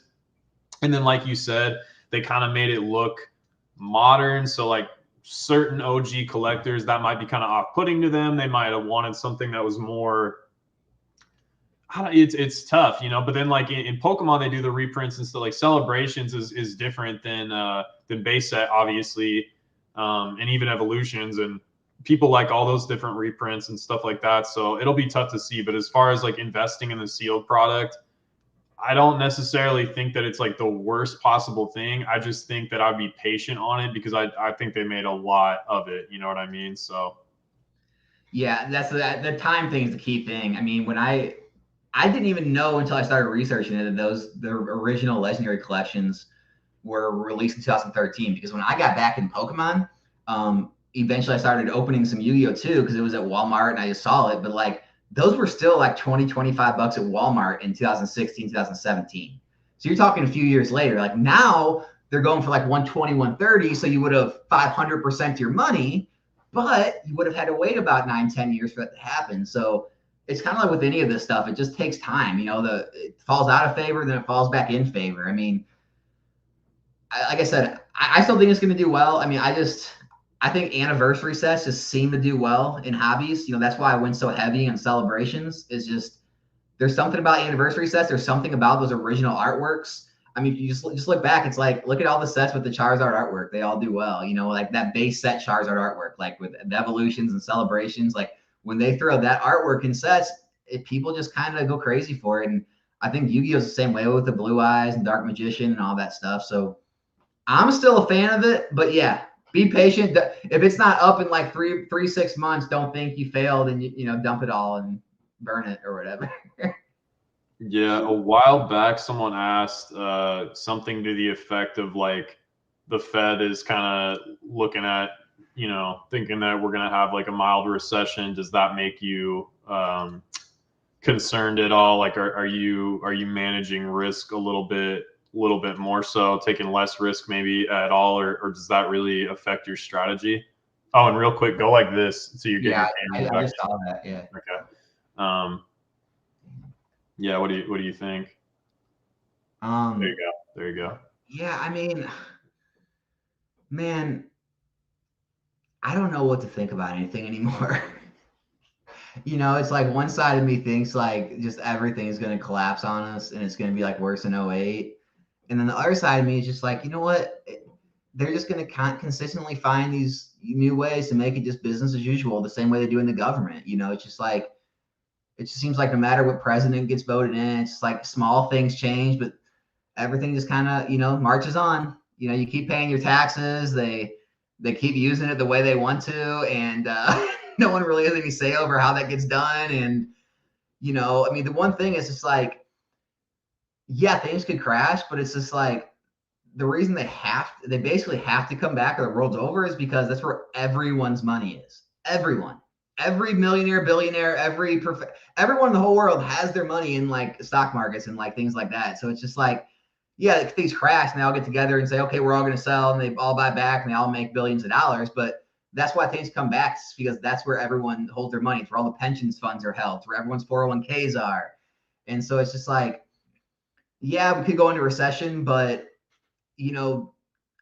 collectibles seem to do well. I mean, does that mean things can go stagnant? Yeah. Does that mean that I think if we go into recession, everything's going to drop off a cliff? No, because there's a lot of recession-proof jobs as well. It's like the recessions don't always hurt everyone. Sometimes recessions help people. They help other, depending on what business you're in. And then other people, I mean, they don't even know. Some people like literally are dumb enough to not even know 2008 happened because they're in a recession-proof industry. It was business as normal. Like, oh yeah, gas was high back then, or oh yeah, I heard house prices were, or people foreclosed on their houses or something. And it's like, so it doesn't affect everyone. They're like kind of like us who are in tune with, financial markets. We're in tune with the hobby market and we pay attention to those things. You'd be surprised that like a lot of America doesn't. And so I don't think it's as big of a deal as what a lot of people do, but I don't know. Your opinion could be different than mine. What do you think? Yeah, I'm kind of with you there that like there's always like a Chicken Little situation, because that's what sells, right? Like even keel takes are not like, that doesn't drive views. Drama drives views. Either like, oh, the market's screaming, or like, oh, everything's gonna crash, right? Like the even medium or whatever, like that doesn't sell, that doesn't get views, that doesn't drive ratings. So I think that if you're listening to smart people, sometimes like you can kind of drive yourself mad just being like, oh, like what's going to happen with the market? Is it going up? Is it going down? And as far as that relates to Pokemon's a luxury good. So a certain percentage of people, like if they're feeling the squeeze, if they're not, if they're getting laid off or interest rates are going up, on their mortgage or cars or different things like that, that obviously like could affect them. But I think also because it is a luxury good, a lot of the people spending on it already sort of have it, or I would like to think have enough money to sort of budget as just like a discretionary expense, regardless of what happens with the greater economy and stuff. Like to me, it's funny, man. Like I was listening to these guys that work at this hedge fund, and they brought on this dude who his products are like primarily ETFs for like I can't remember the word that he used for it, but basically like he has stuff like Philip Morris and like tobacco companies in this ETF. And part of the point he was making was like, people are still smoking in a recession. You know what I mean? Like it's not something you need, obviously. Yeah, like more exactly. So maybe it's a little dark or whatever, think about like a lot of people probably do use Pokemon as like a little bit of an escape, or they work their work week or whatever, and then on Friday night maybe they go hit Target and buy like a blister pack to like take home and open and have some fun or whatever.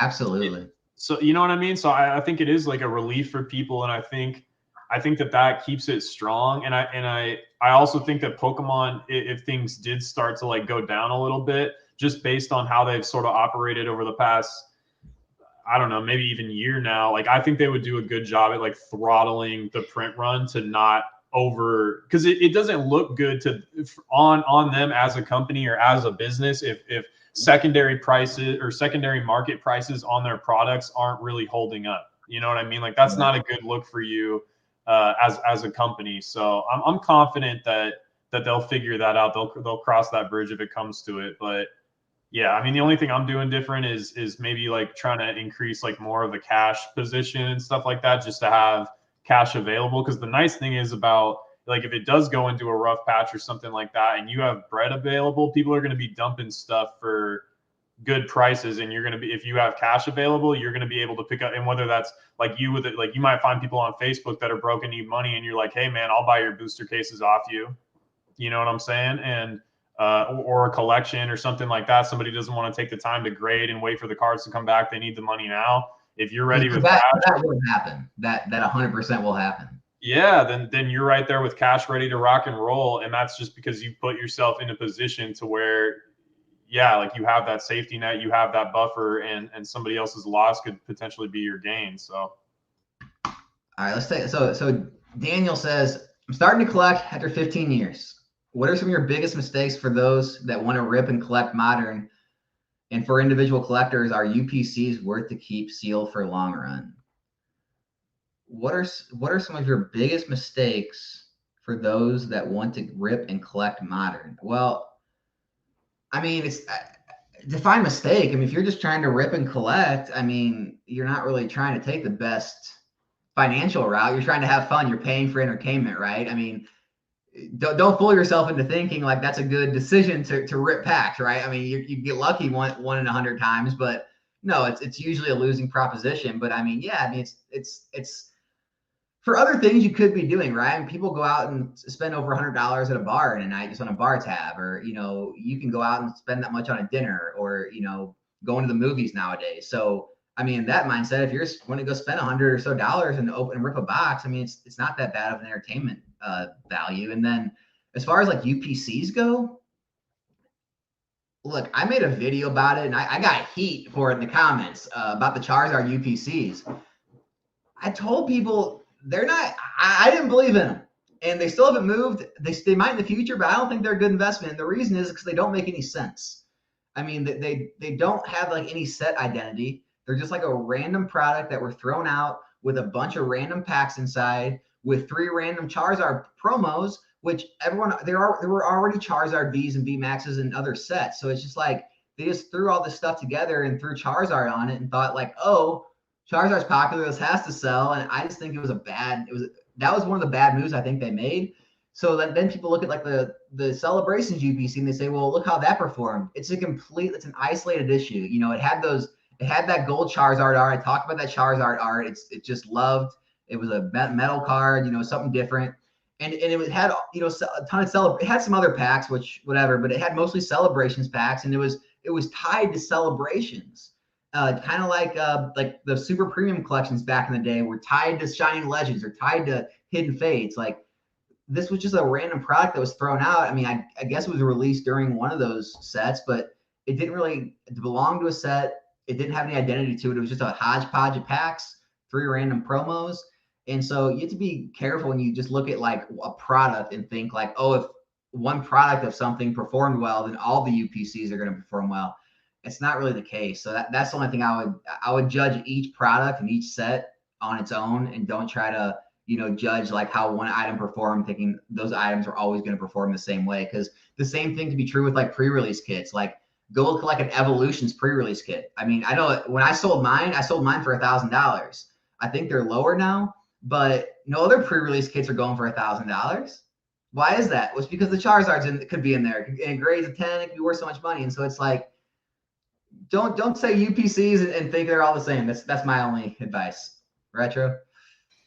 Yeah, no, I totally agree with that. Like you were saying, it is a completely different product from the Celebrations one. One, because they printed way less of the Celebrations. Also because Celebrations, like you were saying earlier, like it's an anniversary set, and it's like the top of the anniversary. Like that's the best or the highest rarity, highest quality sealed product that you could have got from Pokemon's 25th anniversary. You know what I mean? Versus like you were saying, Charizard was just kind of random. I feel like the main driver of future value on the Charizard UPC is the value of the packs inside, because it's got like Evolving Skies in it. So if Evolving Skies continues to do good, and the other sets that are in there like appreciate over time, then it might see a little bit of appreciation just from its contents. But it doesn't, like you were saying, it definitely doesn't have the same identity as the Celebrations one. So yeah, I think the Celebrations one is a lot, I don't want to say safe, but it definitely to me has like better prospects or better like long-term identity than the Charizard UPC for sure. So Red Flare, is Celebrations a midterm hold in 5 years? I mean, I think Celebrations is going to be one of the upper sets in Sword and Shield. You know, probably, I mean, definitely top half for sure. But I mean, as far as, it just all depends on what your plans are. I mean, we talked about it earlier. Retro said if box, you know, double or went to 150 or whatever, he'd be taking those profits. And then I said I'd be holding longer. So there's no way to know like what you're looking for. I mean, I think anniversary sets do well. I wouldn't be looking at Generations because that was, you know, lower printed before the boom, all that stuff. So I'd say, you know, it's going to be however Sword and Shield performs, it's probably going to be in that top half of the sets in Sword and Shield. That's my guess. Yeah, I agree.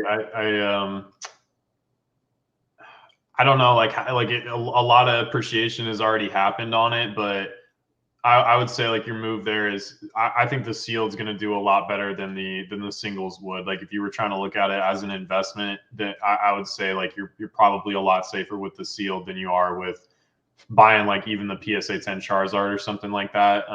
I wouldn't be going that route. I'd stick to your sealed for sure. All right, let's see. What else do we got? Man, there are some bullish people in the chat. Like I'm seeing some people that are just like, I'll never saw like this guy's like Sword and Shield till I die.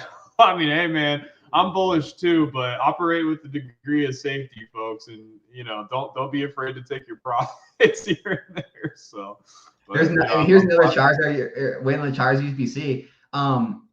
It's not that you can't make a gain on it. It's not that it's like it's doomed to never go up. It's just like if you already have it, I get it. But like if you're thinking about buying one, it's like, well, where else could I put $100 right now that's going to do better in the next year, 2 years, 3 years than the Charizard UPC is? I think I could name a bunch of different places.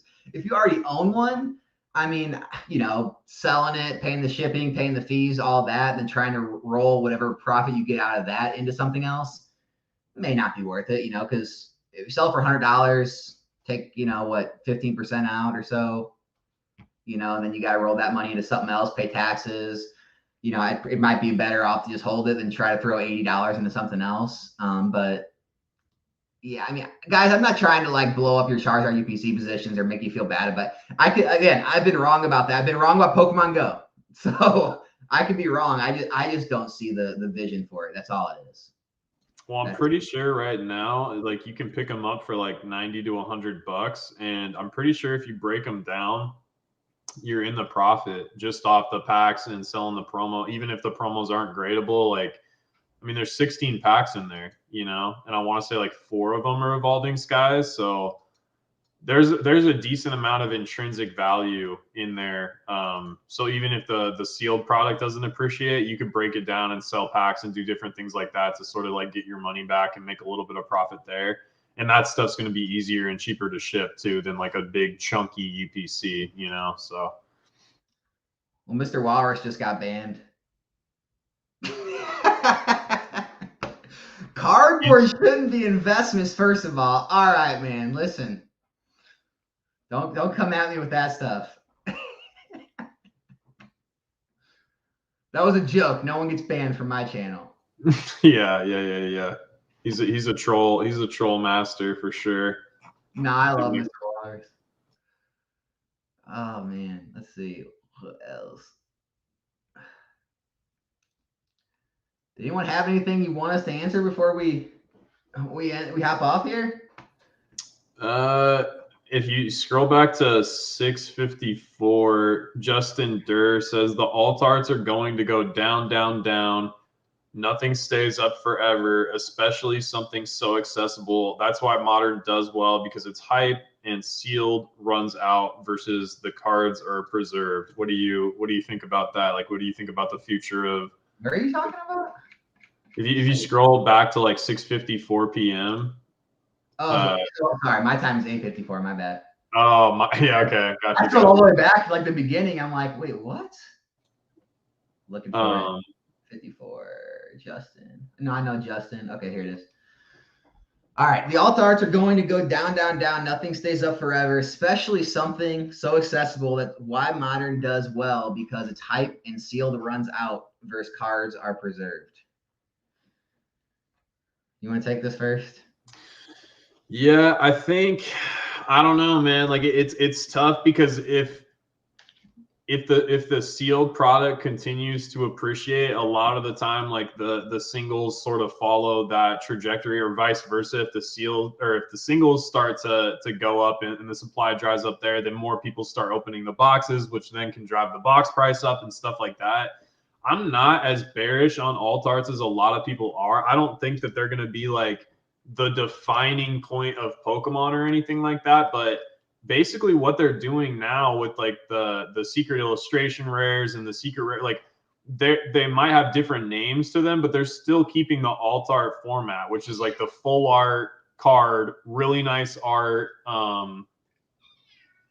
Yeah, so like I don't really think that is going away. People like that, and I feel like the reason that they've leaned into that now in the Scarlet and Violet sets, with not only like I guess they don't have the trainer gallery anymore, but like the art rares. Like art rares are basically just cheap alt arts. They replace stuff that people didn't like V's and V Maxes and stuff like that, with $2 basically alt art quality cards. So I think it's totally possible that people look back, because these cards are hard to pull. There's a lot of Modern out there for sure, but there's a lot of demand for Modern. And it's totally possible that a year from now, 2 years from now, if they've moved on to like some different rarity type, or they're doing stuff that's a little different, that people look back on a lot of these cards and they're like, damn, dude, I want those. The same thing happened with Sun and Moon for a minute. Like people were super bearish and like kind of fed up with the Sun and Moon rainbow rares and stuff like that. And now look at like what's happening to tag team, not only the boxes, but the singles. You know, like time has a crazy way of people look back on stuff with fondness and they're like, damn, man, like that stuff was really cool. And when you're in it too, a lot of the time, like when you're in it, it's hard to really like assess like what you think about it until some time goes by and you're like, you know what, like I actually do really like that. You know, it's kind of like you listen to a song the first time and you're like, I don't know if I like that, and then you catch yourself singing it in your car and you're like, I do like that song. Like that song was catchy. So I don't know. What do you think? No, I mean that same thing's happening with XY too. It's just like, and here's the thing with XY, those cards legitimately are not rare. Like Sun and Moon cards, you can argue. I mean, that Burning Shadow Charizard, that's rare. I mean, that's a rare card. I remember watching, if anyone remembers Darium's, I remember him opening 1,000 packs and he pulled one, and then that might not even grade a 10. And it's just like, when you go to XY, I'm pretty sure every single set, if you opened a case, you basically have the whole set. So like that tells you how rare. I mean, and then doubles of a lot of them. And it's like, so there wasn't a single card in XY that's like inherently rare, but they're all starting to move up. I mean, they're all starting to increase in price. Like you look at the PSA 9s and 10s of those cards, and they're starting to rise. And it's just like, I understand that alt arts, like, you know, it's all so mass produced now, billions of cards and all that, but they are actually rare. I mean, you have to say the pull rates of those are rare. Now the pop reports are so high because there are so many more printed, because there's so much more demand. But I mean, I pulled it up here on PSA. Charizard, all right, base set Charizard does have 44,000 graded. Now there's few 10s, but there's 6,900 9s. 6,900, it's still $1,000+ card, and there's 6,900. And so if there's enough people that want that, and we know how popular Pokemon is now with the YouTube, with everyone's involved, multiple generations, why does 5,000+ cards of an Umbreon have to be like the end all be all? It can never be worth anything. And so that you just have to look at, look back at history like that. It's just like, if that's going to be the big card for this era and this generation right now, it could always have enough, it could always have enough demand. So I just think it's too early to tell right now. It's going to be like everything else. And not all of them are going to be worth something, obviously. So yeah, and a lot of that XY stuff did seem pretty cheap. I mean, like you were saying, I didn't know because I wasn't opening product back. I wasn't back in the hobby during XY, so I didn't really get to open and see that pull rates were easy. But I want to say, I don't know the name of the set, but it's the one that has like that full art Alakazam in it. Like Alakazam's a super popular Pokemon, and I want to say that card was like $20, like $30. Like, damn, dude, like that's crazy, to see like a Gengar or a Dragonite or an Alakazam selling at that level of rarity. It's a cool full art and stuff like that. For that to be selling for 20 or $30, that felt cheap. You know what I'm saying? So I'm not surprised that they are starting to move up a little bit, even though they might have, like you said, the pull rates were super easy. I think that over time, there probably will be enough demand that it'll just get eaten up because other people will be like, you know what, that's a cool Alakazam. It's a full art. $30 seems like good value, especially when there's no modern equivalent. And for like Umbreon and stuff like that, like that's it. Like that is, I mean, there's the Umbreon V and there's other like, the Umbreon full arts or whatever, but that's like your Umbreon modern chase card. And Umbreon is a massive Pokemon. You know what I mean? Like that is probably one of the top 10 Pokemon as far as commanding prices on the secondary market and having like high sell-through rate. So I totally agree with you, man. Like, and the cards are hard to pull. That's what everybody is seeing and exposed to 24/7 on YouTube is the modern stuff. That's where demand's at right now. Did you ever have a chance to open Generations? I pack battled my buddy in Denver, but I never got to open it like outside of that. Like I opened just a few packs or something like that. I never got to open like a full box or anything. That was one of the like weakest, like easiest sets. I mean, those rating collection cards, that Flareon, that like Pikachu card with all the Pikachus on it, like the Flareon one with like Flareon, Vaporeon, or Jolteon, like those cards were so easy. I mean, everyone I felt like had like just stacks of them. I mean, if you open like a couple ATBs or something, you're guaranteed to have like at least one or two of each of those. Like they're easy to pull. And now I'm seeing those like raise in price, like PSA 9, PSA 10s going for $50, $100. And I'm just like, it blows your mind how like, it almost seems like time cures all things. It's just as more time goes by, people forget those things. Other people look back and say, oh, wow, that card's really cool. That's worth that much. And it just kind of spurs that, or like you said, a YouTuber talks about it, whatever it may be. And you just never know where lightning is going to strike. And that's why it almost does pay to kind of spread yourself out a little bit. But yeah, I mean, that's why I cannot say anything bad about alt arts right now. I know everyone thinks they're going to crash and never come back, but with what we've seen with X, Y, and Sun and Moon, I can't say that right now. I just can't say it. Yeah, well, it kind of goes back to what I was saying earlier too about not waiting for the market to confirm to you that that's a good play. It's like you said, like going back, seeing pockets of value, being like, these are really popular Pokemon. And if you see the supply like starting to dry up a little bit, or you think, I mean, if you really believe in it, go buy out, like not financial advice, folks, but like if you really believe in it, buy out the floor on TCG Player or something like that. Like if there's only 10 copies of a card listed and it's a super popular Pokemon like Alakazam or whatever, spending $200 to sweep the floor and drive the card up to like $25 or something isn't the craziest thing to me. Like again, somebody could come back, see that you've bought it out up to 25 and relist at 20, and then you're stuck for a minute. But that's how plays are made a lot of the time, is you just being like, no, this is too cheap, period. And just how many Alakazams do you own, Retro? I don't own any. I just remember thinking that, dude, my biggest mistake was not buying the Selby Altar. I remember that hit a bottom at like $20, dude, for a Selby. And I was like, this is an Altar. Is Selby, like, that's a popular Pokemon. $20 is nuts, dude. And I remember being in a Discord call and we were like, this is probably a buy. And I mean, not just that card, but all of the Altars since then have gone up 20, 30, 40, 50, in some cases 100%. Yeah. Yeah, man. Yeah. Blazer OP, what is your long-term opinion on Scarlet Violet base set? I mean, look back at, XY. Steam Siege is the worst set in XY, and now it's going for like, I forget what is it even at now, 300 or 400, I forget. Crimson Invasion is the worst set in Sun and Moon. It's going for like 180s, I think.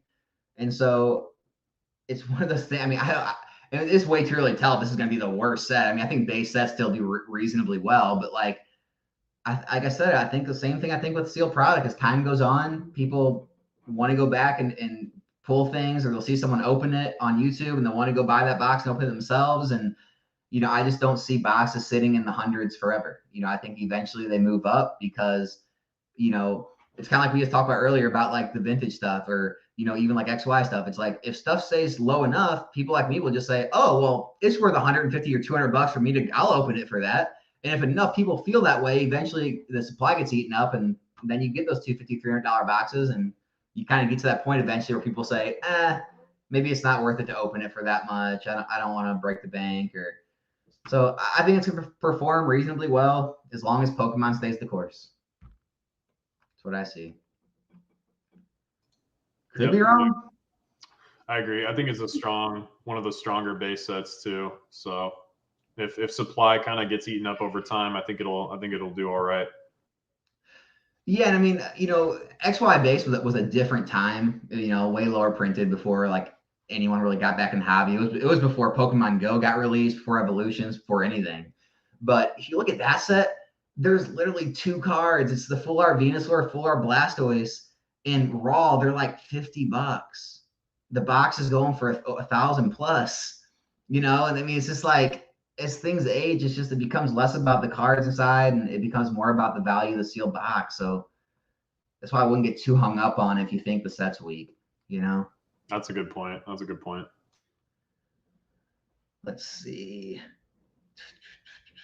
Well, and Rebel Clash 2 was like not very many people's favorite set, and that's the best. So, like, to your point, I mean, that was all about the sealed product getting eaten up. You know what I mean? That had nothing to do with how popular the set was. So that's a good point. Look at Mr. Walrus, man. Just really trying to stir the pot. I like it. Yeah, but he wants that drama, man. He wants that drama. No, I like it, man. You see anything in there? What up? So it looks like somebody's mad at me for saying, they said nobody's going to talk about how this guy recommended buyouts. I actually made a video on my channel a long time ago. Like, it's basically saying like, are buyouts unethical? And I did buyouts back in the day.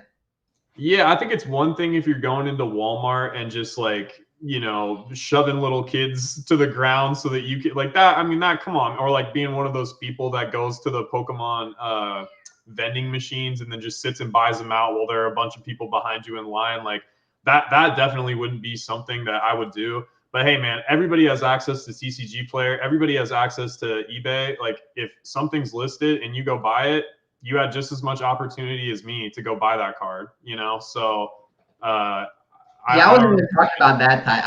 The ones I did were more like they were PSA buyouts. Yeah.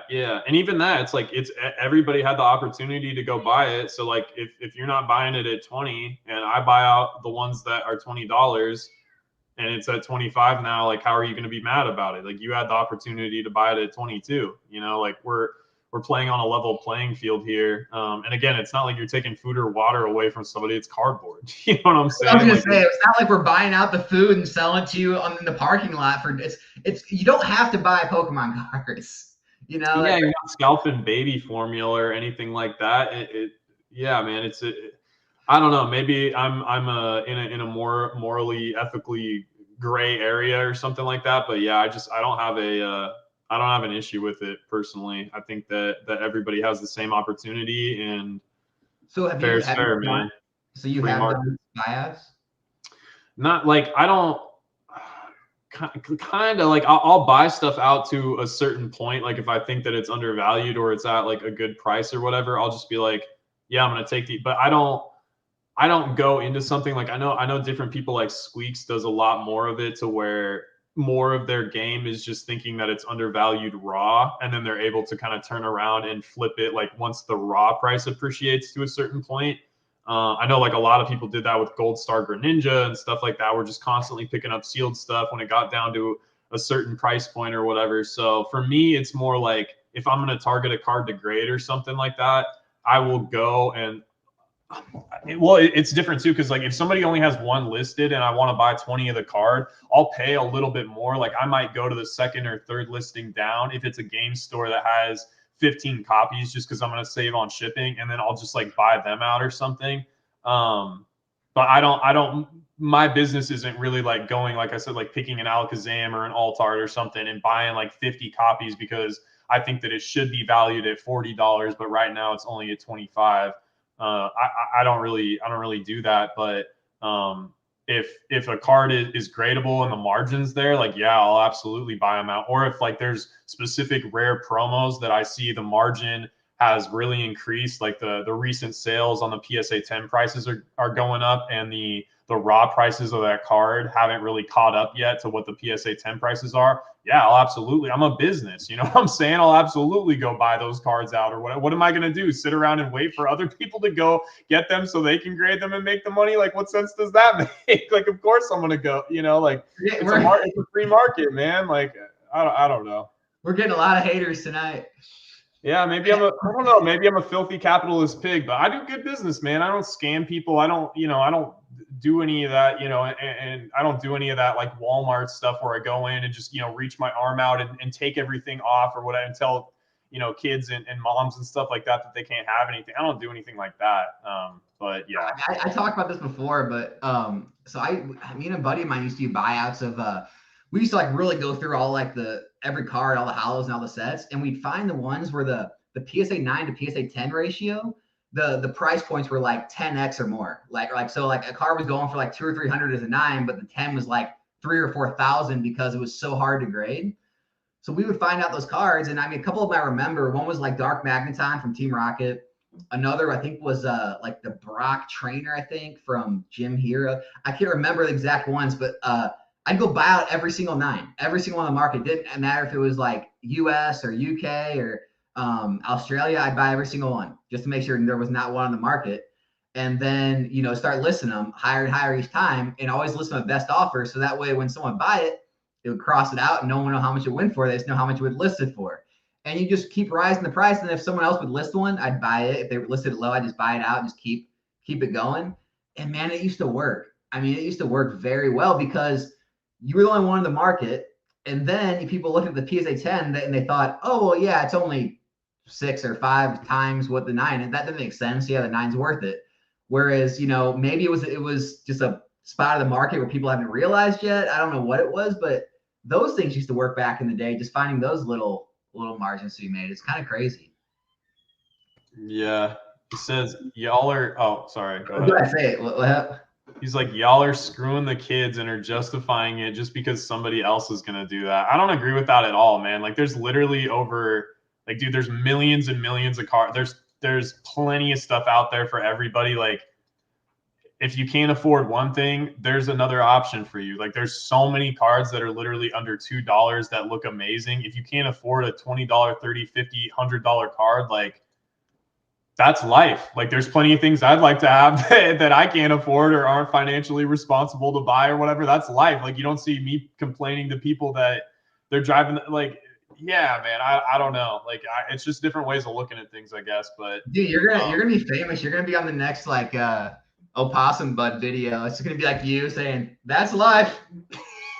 I guess, but like I try to do things in other ways, man. Like I when we were at Collecticon and stuff, like when kids were coming up, I felt like I was fairly patient with them, and I would tell kids how to like take care of their cards and stuff. And I remember this one kid was like, oh, this is my first Collecticon and you're being so nice. Thank you so much. And I'm like, yeah, man. Like I was giving him sleeves, showing him how to take care of his cards and different things like that. Like it's not like I want to be a bully or be like a menace or anything like that. Like I want kids to have a good time, and I want people to have a good time in the hobby. I don't think that running a business and hitting arbitrage and then also caring about people, those things don't need to be mutually exclusive, So that's just my take. But Yeah, I get it. So Portal Masquerade. All right. Do you have any concerns about Disney Lorcana coming out? Will Disney help cool the Pokemon market? One of the biggest TCGs to come out in a very long time. I mean, I did see some like that crazy TikTok guy like trying to say it's gonna be bigger than Pokemon because Disney is like a bigger IP or something. I don't know, but or somewhat. I don't know what he was trying to get at, but he was basically saying it's gonna be like the death of Pokemon, Disney Lorcana, and I'm not going that far by any means. I mean, it's been a lot of big TCGs come out. I mean, I know people like, I mean, One Piece is pretty big and people don't realize it. I mean, that show has been around, has like hundreds. I don't know if that's thousands of episodes, but I mean, it's been around for years and years.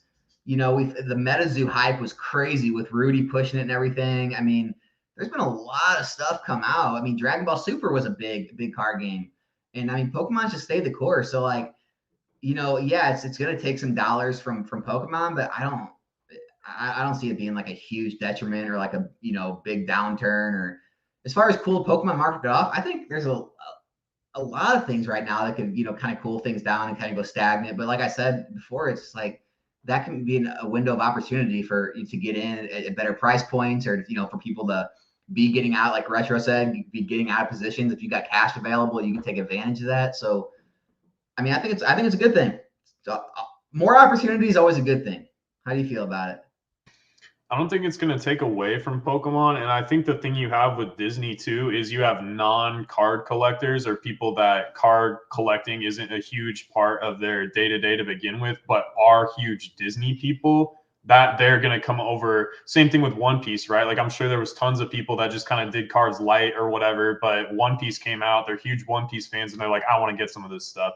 I think the same thing's going to happen with Disney. But I don't think it's going to take away. I don't think people are going to do one or the other. I mean, there's going to be a certain percentage of people that might, but I don't think it's going to have a big effect. I think that other TCGs might see more of an effect than Pokemon, but dude, Pokemon is killing it right now. Like every new modern set that comes out, people are loving it, dude. They're ripping it. People are making content about it. The cards are looking good.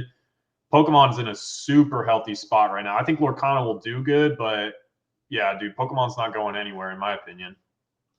I just want to address this real quick. Yeah, so JJ, yeah, my last video when I talked about those tag team tins, yeah, so apparently there are reprints out there, I guess, that got released in 2020 where they don't have the tag team packs. So yeah, that is an issue. I did put a statement on there on that video in the comment section. I did delete the other links. The one link had already sold out, so I just left it. But I did delete the other links and tried to let people know. So yeah, I mean, I don't know. I mean, people have kind of speculated on if you could tell. I don't know how to tell the difference. Like some people said the barcode or if they have a sticker. I don't know if any of that's right, but they could, I don't know how to tell the difference if they do or not. So I'm just willing, if they have the tag team and the Forbidden Light and the Evolutions pack, it's an absolute home run. If not, I think you're still probably okay as far as like having the same value. It's not as big of a come up, but yeah, I just wanted to address that. I know people were asking me about that. Let's see.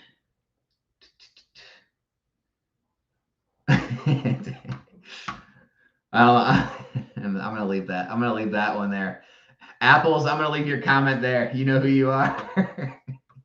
What did he say? No, I gotta scroll. All right, I'll throw it on there. Okay. Disney will control your mind. Oh man, did you see PK? PK's not drinking Bud Light anymore. He's drinking Corona now. Good move. It's a good move. Just gonna leave that at that, folks. Everyone's staying away from Bud Light right now. Buy a few cases.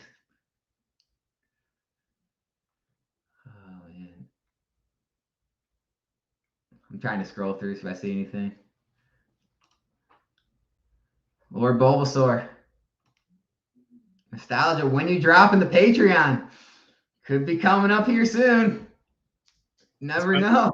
It's been over a year now, right? So you're good to go. You're in the clear. You can drop it any day now.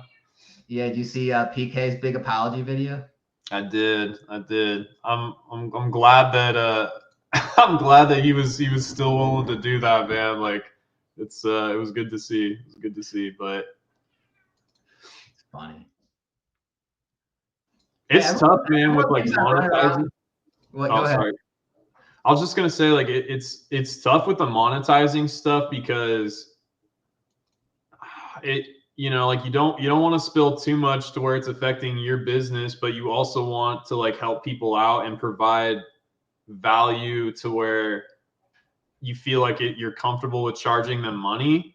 So it's yeah, I don't know. It's tough to decide like what exactly you're going to provide to people to be asking, for money. And so sometimes that's just an entertainment, like, oh, you just want to support my channel, like you can do it in this way or whatever. And that's fine. Like, I'm not mad at people for doing that. But personally, if I was going to monetize, like, I think I would need to be providing something specific, to help people out, to justify me wanting to charge people outside of just the content that I would be putting on YouTube anyways. So yeah.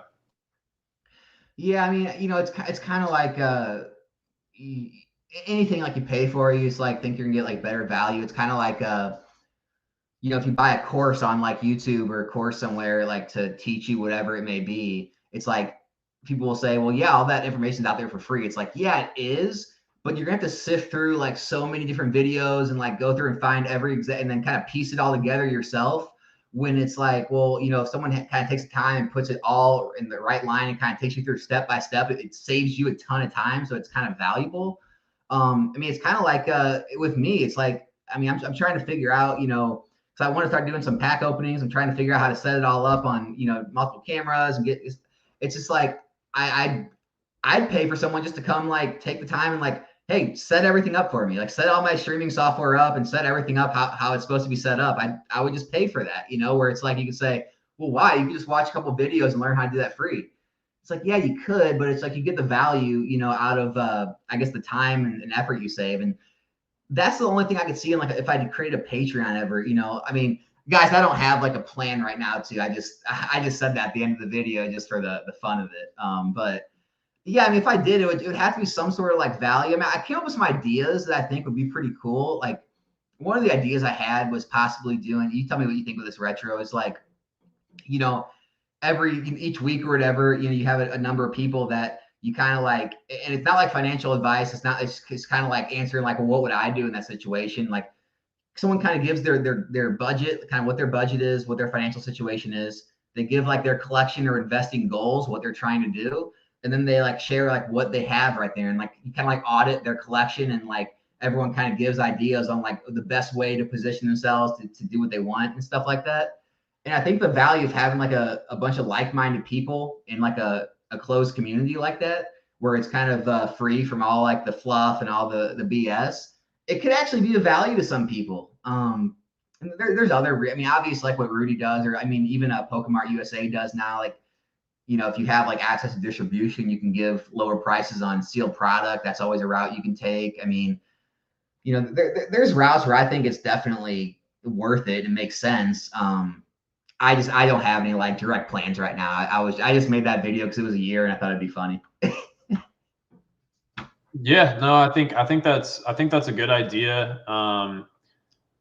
I kind of wanted to do like a similar type deal, basically like where it would maybe be like I would set up like a specific Discord. It would be, a specific time, and you would come in with, like you said, a specific question and goals in mind, and it would just be like a direct answer versus just kind of like an ambiguous sort of generalized thing, but more like, hey, I want to buy this card. It's at this price right now, and I'm doing it as either like an investment, a collection, or a flip. And then based on like that criteria, is that a good buy? Like, is there a better way to go about this? That kind of stuff, like providing direct value versus just talking about like generalized things like, oh, do you think Pokemon is a good long-term investment? Or do you think that buying sealed is like generalized stuff? I feel like versus being able to deal with somebody's specific situation, like you were saying, audit your collection, audit your buys, that kind of thing.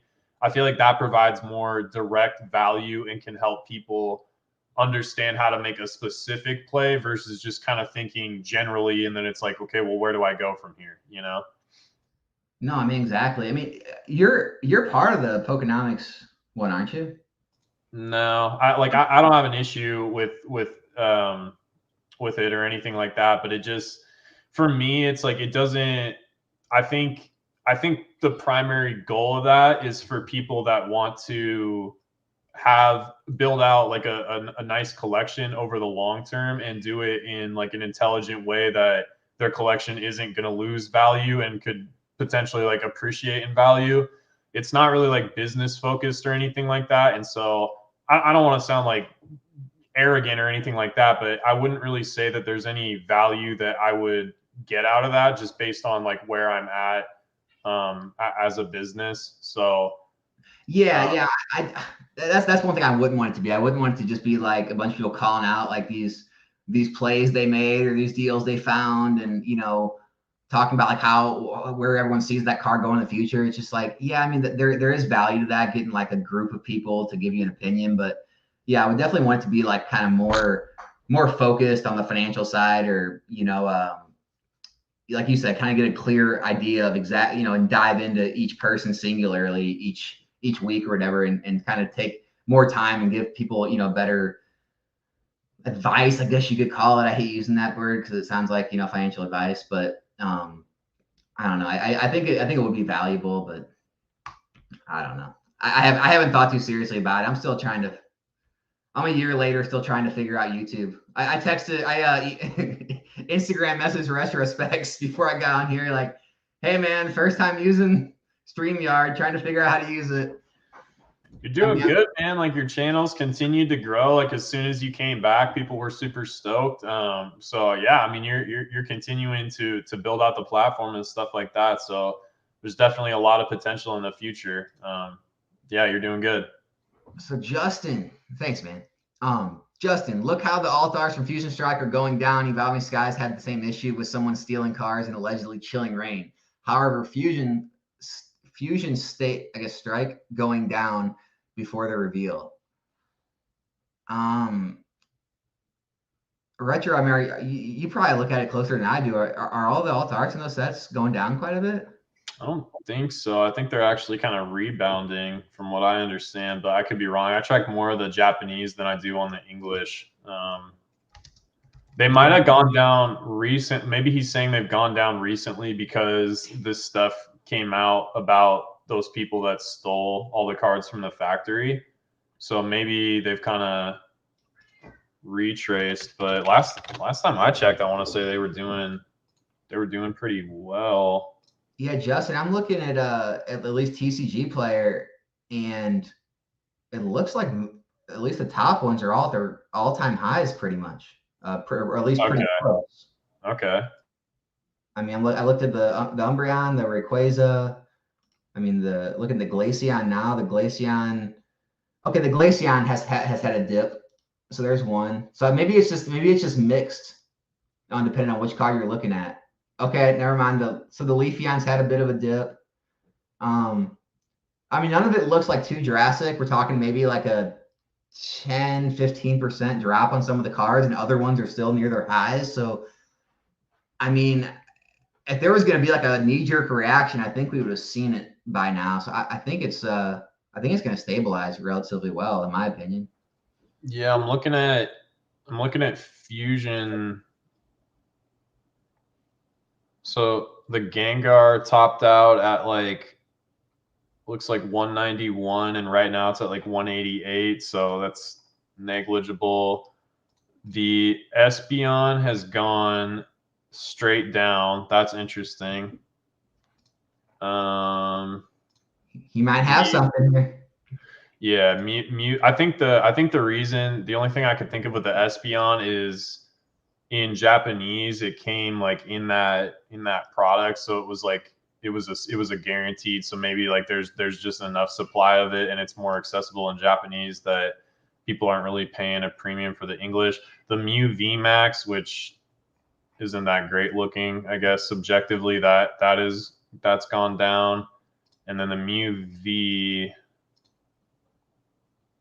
Yeah, and then the Selby, man, the Selby's going down. It's $26. I don't know, man. Like that seems.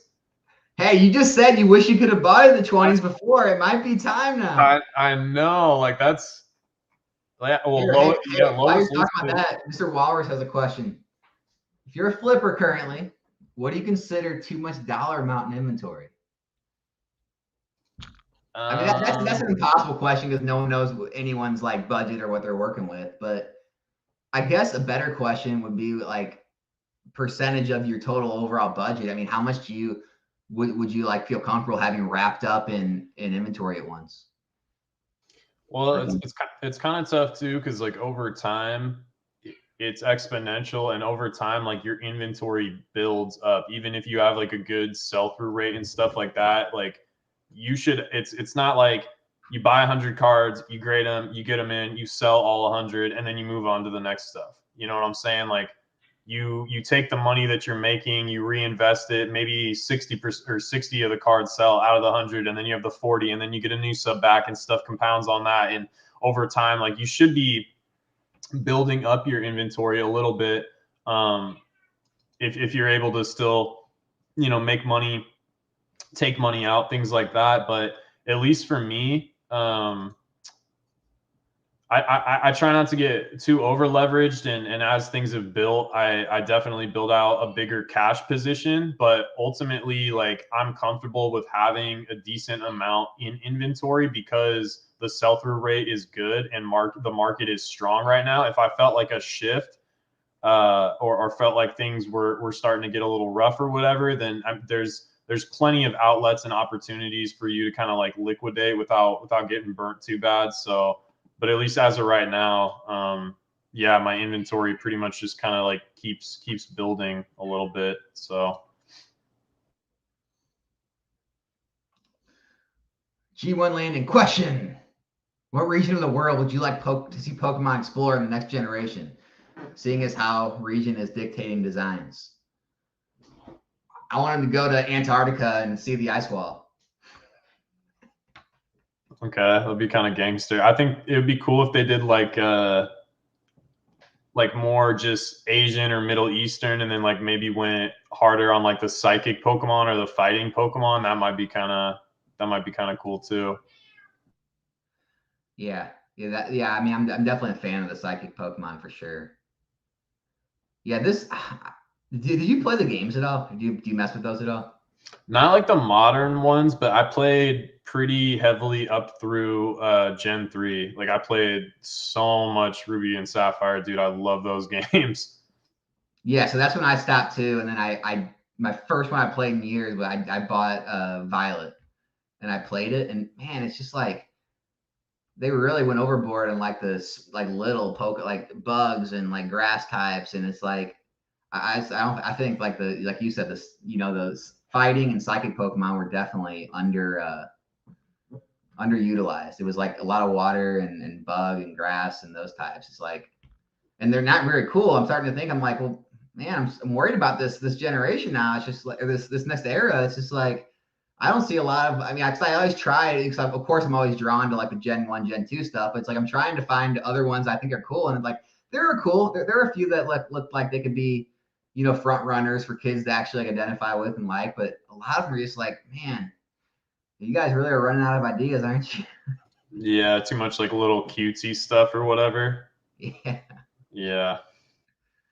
So I don't know what's gonna go on with that. What are your so unboxed? What do you think about the long term value of the Costco stacking tins? Evolving Brilliant Infusion. That's one for you. I'm not familiar. I'll be right back. Unboxed, man. I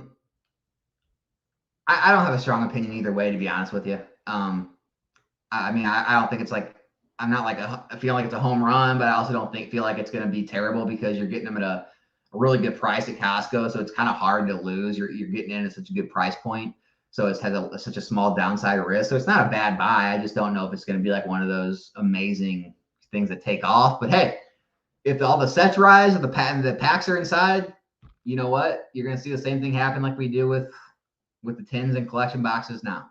I mean, I just looked at some the other day, like the Snorlax GX box that was released right at the end of XY, beginning of Sun and Moon. It was like the first GX Pokemon. those boxes were everywhere. I mean, every single store you went to, they were falling off the shelves. Literally, you could have bought those anytime you wanted for $20, and on Black Friday they were less. And now even that box is going for over $100. So I mean, I don't know if anything can be stopped over time. All right, Lord Bulbasaur, when are you gonna host a box break? So host a box break. I mean, are you talking about like opening packs for other people? I mean, I might get into that. I ordered a additional camera, and I've been actually messaging Dan Catch 'em All Collectibles back and forth on Instagram, trying to get my streaming software and things set up better for it. And so the box openings are coming, box breaks possibly in the future. I'm just, like I said, I'm just learning as I go. I'm definitely not a tech whiz, so be patient. That's what I can say there. All right. Hey, Namis, what's up? Pokemon John, what do you think about vintage theme decks? Do you think they are more collectors or some potential of investing? I know they're expensive. What do you think? Man, so I was one of those people that loved them and collected them. I had every theme deck from base set all the way to Gym Challenge, and I mean all of them. So even Tempest and Thunderstorm. I had Shadowless and non-Shadowless base set. So I did have all the theme decks. I sold them when I sold everything else, kind of when everything went crazy. Price now, it always, again, it's going to come back to if you're a collector. If you're just wanting them for your collection, they've stabilized enough now where they're probably they're not making any more of them. They are a sealed product, so they are consistently going down in supply, and so they may have reached their bottom they're going to ever get to again if you're wanting to get in. As far as like an investment, again, man, I mean, if it's strictly money, I mean, it's not the way to go. I mean, putting $100 or $150 into a vintage theme deck when you could buy a modern box, which is almost as close as you can get to guaranteed to double faster than that theme deck will. That's kind of where I stand on that. Real quick, do you think because obviously like you sold all that vintage or a good chunk of it like during the boom, do you think that that's like it as far as obviously like Pokemon's still hot, there's still margin to be made, Modern's still doing super good, and you're able to realize gains on a lot of that sealed product. But do you think that 2020 was like it as far as like that was the pinnacle peak boom for Pokemon? Or do you think that in the future, like it's possible that not necessarily that there would be like such a quick boom period, but just that things might like drastically like, exponentially start going back up again as far as like different vintage stuff and things like that? Or are you kind of at the mind to where you think it's going to stay strong, and so you just think, hey, I'm going to buy these modern sets that are good quality sets at the best possible entry point and wait for appreciation, and that's just kind of it? Yeah, I mean, I think it's going to be a lot more selective next time. Like, I think there will be a time when vintage has its day again, but I don't think it's going to be across the board. I don't think it's going to be every card in every set. I don't think it's going to stretch down to the PSA 7, PSA 8s like it did before. And I think it's going to be more selective. So, I mean, I think first edition base, like that's why I bought into those first edition base slabs I showed in that one live, is because I just think first edition base, a lot of the hollows have settled to a point where I felt comfortable that, I think I want in my collection, like as a collector piece. And I'm thinking to myself, well, if I wait 5 more years, I might have to pay, hundreds of dollars more for every one of these slabs. So there's probably a lot of people thinking that. And then I think like a lot of those iconic cards, like, the Shining Pokemon, like the Gyarados Magikarp or the Shinings from Destiny, and then the Gold Stars, and I'm sure the Charizards will do well. I think there's going to be a lot of cards that do well, but I just don't think it's going to be like it was, where it's like, okay, every single card and every single set across the board's all going up. The 10s, the 9s, the 8s, the 7s, they're all following suit. We're paying $200 for a Jungle Pikachu. Like, I just don't think it's ever going to get to that level of craziness. But yeah, I mean, I think eventually there's going to be segments of vintage that are gonna do it. I mean, do you think so? I hope so, man, because it means we're all doing good, right? Like if the vintage is doing good, chances are like a lot of the Sword and Shield, Scarlet Violet block stuff, like that's all going to be doing probably pretty good. Maybe not the slabs as much as the sealed, but I hope so, man. Like, I hope that Pokemon gets to. I don't think it's ever going to be necessarily as big as sports, but I hope Pokemon gets to the point in just collectibles markets in general to where it's one of those things like sports, like coins, like comic books, to where people don't go, oh, Pokemon, like that's not a real investable asset class or anything like that. Like, I hope that if it stays around for another 5-10 years, that people start taking it more seriously and it establishes itself more as like a historical pop culture item. You know what I mean? Yeah, that's what I'm saying. It's like there's gonna be cards that meet that demand, and then it's like I don't want to like call out a single card, but like we can call out a bunch of like Pokemon cards from like the first gen and second gen, where it's just like, well, why is everyone gonna care about this card? You know what I'm saying? So yeah, I mean, I think a lot of it's gonna be it'll be there. It'll be there. There's some talk in the chat because me and you were talking a little about this before we got on the stream about like making money. So, John, I'm going to graduate from grad school and can do a job that would give me more meaning with a starting salary of 90K, or do a job I don't like as much for 125K. Which would you pick? And then Justin Durr said, the job you don't like for 125K, bro, you're not supposed to like work. It's funny because me and Retro were talking about this right before we got on live. Is exactly what I was telling him. It's like I sold my business and took the job I have now because it was a lot more money, and it's like I can't tell you I'm happier. I can't sit here and say I'm like for sure happier just because I'm making more money. Like it sucks having a boss. It sucks, if you don't like what you're doing, obviously everyone has a price, right? If someone slaps, $1 million a year in front of you, you're going to do pretty much anything, right? Within reason. But there's all like with the 90 to 125K, you start asking yourself, well, how much is my life going to change for 30 grand or so? And how much is my happiness going to be? How much more time am I going to have? So I get it, man. These are questions all of us ask, ourselves, every day probably is like, I know Retro like you, doing, flipping full time. I'm sure you're like peak happiness as far as job goes, obviously like there's always a number to like take you away from it. But I mean, what's your thoughts on that? I think, I don't know how old John is, but like, I think if you're younger, it's okay to take risk and it's okay to bet on yourself because you have time, right? And if you already have like a degree to fall back on, you're chilling. You know what I'm saying? Like, if you're young, why not take risk betting on yourself, having a good time? It doesn't have to be a forever thing. Like I sacrifice a lot of stuff now. Like I don't go on vacations. I don't do stuff. And it's not because I can't afford that. It's because I have goals that I want to meet. And I have like a certain view of what I want my retirement to look like and when I want to retire. Like I'll never, stop working or whatever, but get to a point of like financial freedom to where I can basically just do whatever the hell I want. So I'm young, like I'm only 28. Like I'm willing to not go on vacation now because I know that me taking that money and investing it or putting it into my business or different things like that can catapult my wealth so that in the future I can, like do whatever I want basically. And so, but that's just where I'm at with it. Like I'm willing to make sacrifice or to have sacrifice and stuff like that so that my future is more like secured, or I can just do different things in my future. Like I'm work now, play later, especially when you're young. But if like you're older and you have more responsibilities and different stuff like that, maybe it is worth it to kind of like suck it up and go for the job that's going to pay you more money because you have, less time to compound, less time to bet on yourself. Maybe you have wife, kids, responsibilities, different things like that, to where it is important for you to secure your financial future by taking the job that is going to pay you a little bit more, maybe provide you with benefits, different stuff like that. So, yeah. Well, Retro, you got one convert in here, Leaf Green Goblin. You convinced him to buy the Alakazam and the Celebi. Well, I'm mad he's not salty, man. It's all love. It's all love. Even if we disagree, like it's cool to disagree and still be homies and have respect for each other. So absolutely.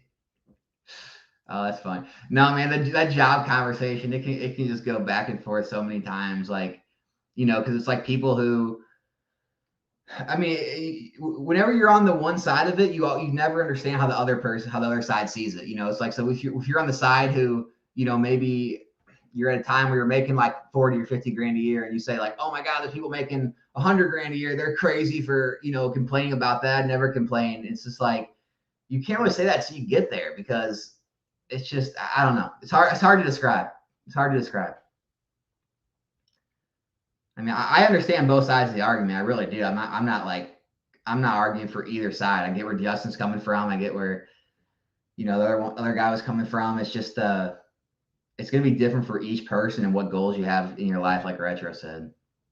Well, and it doesn't have to be a forever thing. Like you could take the job for 125 and, you know, rock with it for 6 months or a year. And if you're not feeling it and you're like, man, you know, I think I would have better quality of life doing the 90K job, then there you go. Like, you know, take a job that has more meaning to you, or you feel like gives you better quality of life. Like it doesn't have to be forever, right? Like, especially if, you know, you have a good degree, which it sounds like you do, you have options, you know, so you're not backing yourself into a corner to where like you have to do something, or you're going to be living in a van under the river. So, or living in the van down by the river, my bad, not under the river.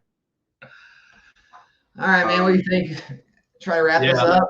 Yeah. Last one. It looks like Leaf Green question for Retro. Should I be worried about modern Japanese prices seeping into vintage, especially Neo? I've been prioritizing other buys for the PC. Vintage may not appeal to, I'm guessing he's saying like waifu collectors.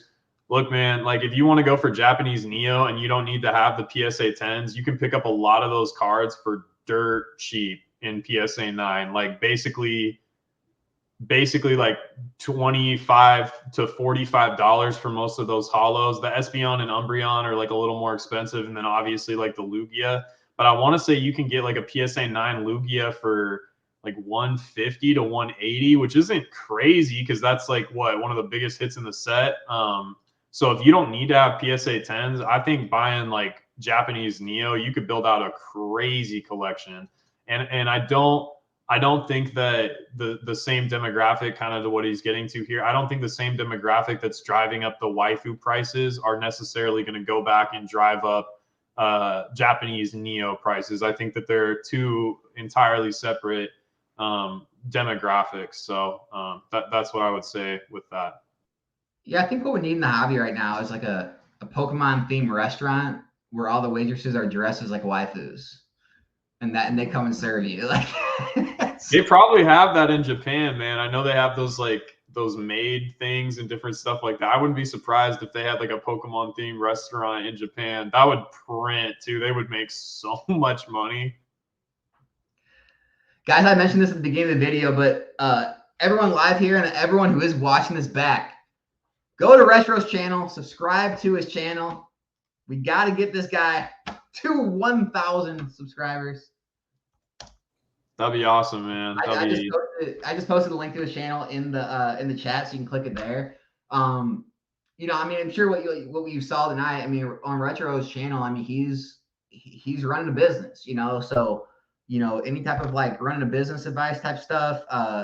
You know, all the flips in the market, the plays, like he stays up to date, multiple different hobbies, not just Pokemon. So you know, if you are looking for more of that you're not getting here on my channel, definitely another option for you over there. So what do you want to say about it, Retro? Take it away. No, man, I appreciate you having me on. I liked like when you first came out, I liked that you were confrontational, and I liked that you were a bit of a contrarian. And I know you definitely rubbed certain people the wrong way or whatever. But like you were always nice and like respectful to me and stuff like that. And so I'm glad that we've been able to kind of like build a friendship and stuff like that, because even if we disagree on different stuff, like I think that you're a smart guy. And yeah, I appreciate you having me on and having this conversation with me. So I'm stoked to be here, man. And thanks for the shout out. Like I could really use the sub, so I appreciate that a lot. Yeah, I mean, honestly, like I really, some parts of me wish things would have went differently with some people, but it's like on the other hand, it's just like, well, I'm not gonna like just tone it down just for the sake of like trying to please everyone. You know, it's just like I think I mean, I know it sounds stupid to always say, "Oh, it's kids' card game. We're talking about cardboard," but we're talking about cardboard. We should be able to disagree, hash it out, and have like heated disagreements about this cardboard without anyone taking it personal or getting upset or anything like that. And I guess that, you know, some people just it's too much for them or whatever, and you know they see things differently, and that's cool. Like it's each their own. It's just I don't think I really understood that I was like being that much of a nuisance until I guess, you know, it started where I started getting kind of ousted or ostracized from parts of the community. But it's all good, man. Like I'm always cool with anyone I've had beef with in the past. I'm always down to squash it. So, you know, it's like you said before. I think told me before. It's like, you know, I just need to come to one of those collecticons with everyone and have a good time. And I think everyone, you know, we'd all be on more of the same page then, instead of like doing these internet beefs or anything like that, you know. As fun as it is. Yeah, you should pull up to a collecticon, man. I think it's a lot easier to like build relationships with people in person, and you get to see people like outside of who they are as like a YouTube personality or whatever. Not saying like anybody's being fake or playing a character or anything like that, but it's just different when you're in real life with somebody and you know you guys are going out to eat or having drinks or whatever. Like it's just more, yeah, you share like the love for the nerd stuff or whatever, but it's just like it's just being homies in real life, you know. And I think that a lot of times like online it can be easy to assume that people think certain things or think certain things about you or whatever. And it's like if you could just be honest and upfront and confrontational in person and just be like, hey man, here's where I'm at with it, then yeah, I think it's easier to build relationships. Like there was people that weren't my biggest fan or whatever, and then in Denver we kind of like talked it out or whatever, and because they saw who I was in person and I saw who they were in person or whatever, we were able to squash beef, and now we have like a good relationship and stuff, and I'm grateful for that. And I definitely think that if you came to a collecticon or something like that, people would be happy to have you, you know. Yeah, and you know, if it doesn't go well, I mean, you know, there's always one of those Creator Clash boxing matches we can have. I mean, that's all. Yeah. You know, we just saw Leonhardt in there, and I mean, he was shaky as a fighter, but I mean, man, that's all it takes. I'm ready. Yeah, don't get cooked like Leonhardt, but I don't think you will because you have the experience. So you probably do really good. Well, hey guys, thanks everyone for showing up. I think we had like almost over 100 people in here most of the time, so I appreciate everyone hanging out with us on this Thursday night. And like I said, check Retro out. Other than that, I guess see you back here in the next video. We out.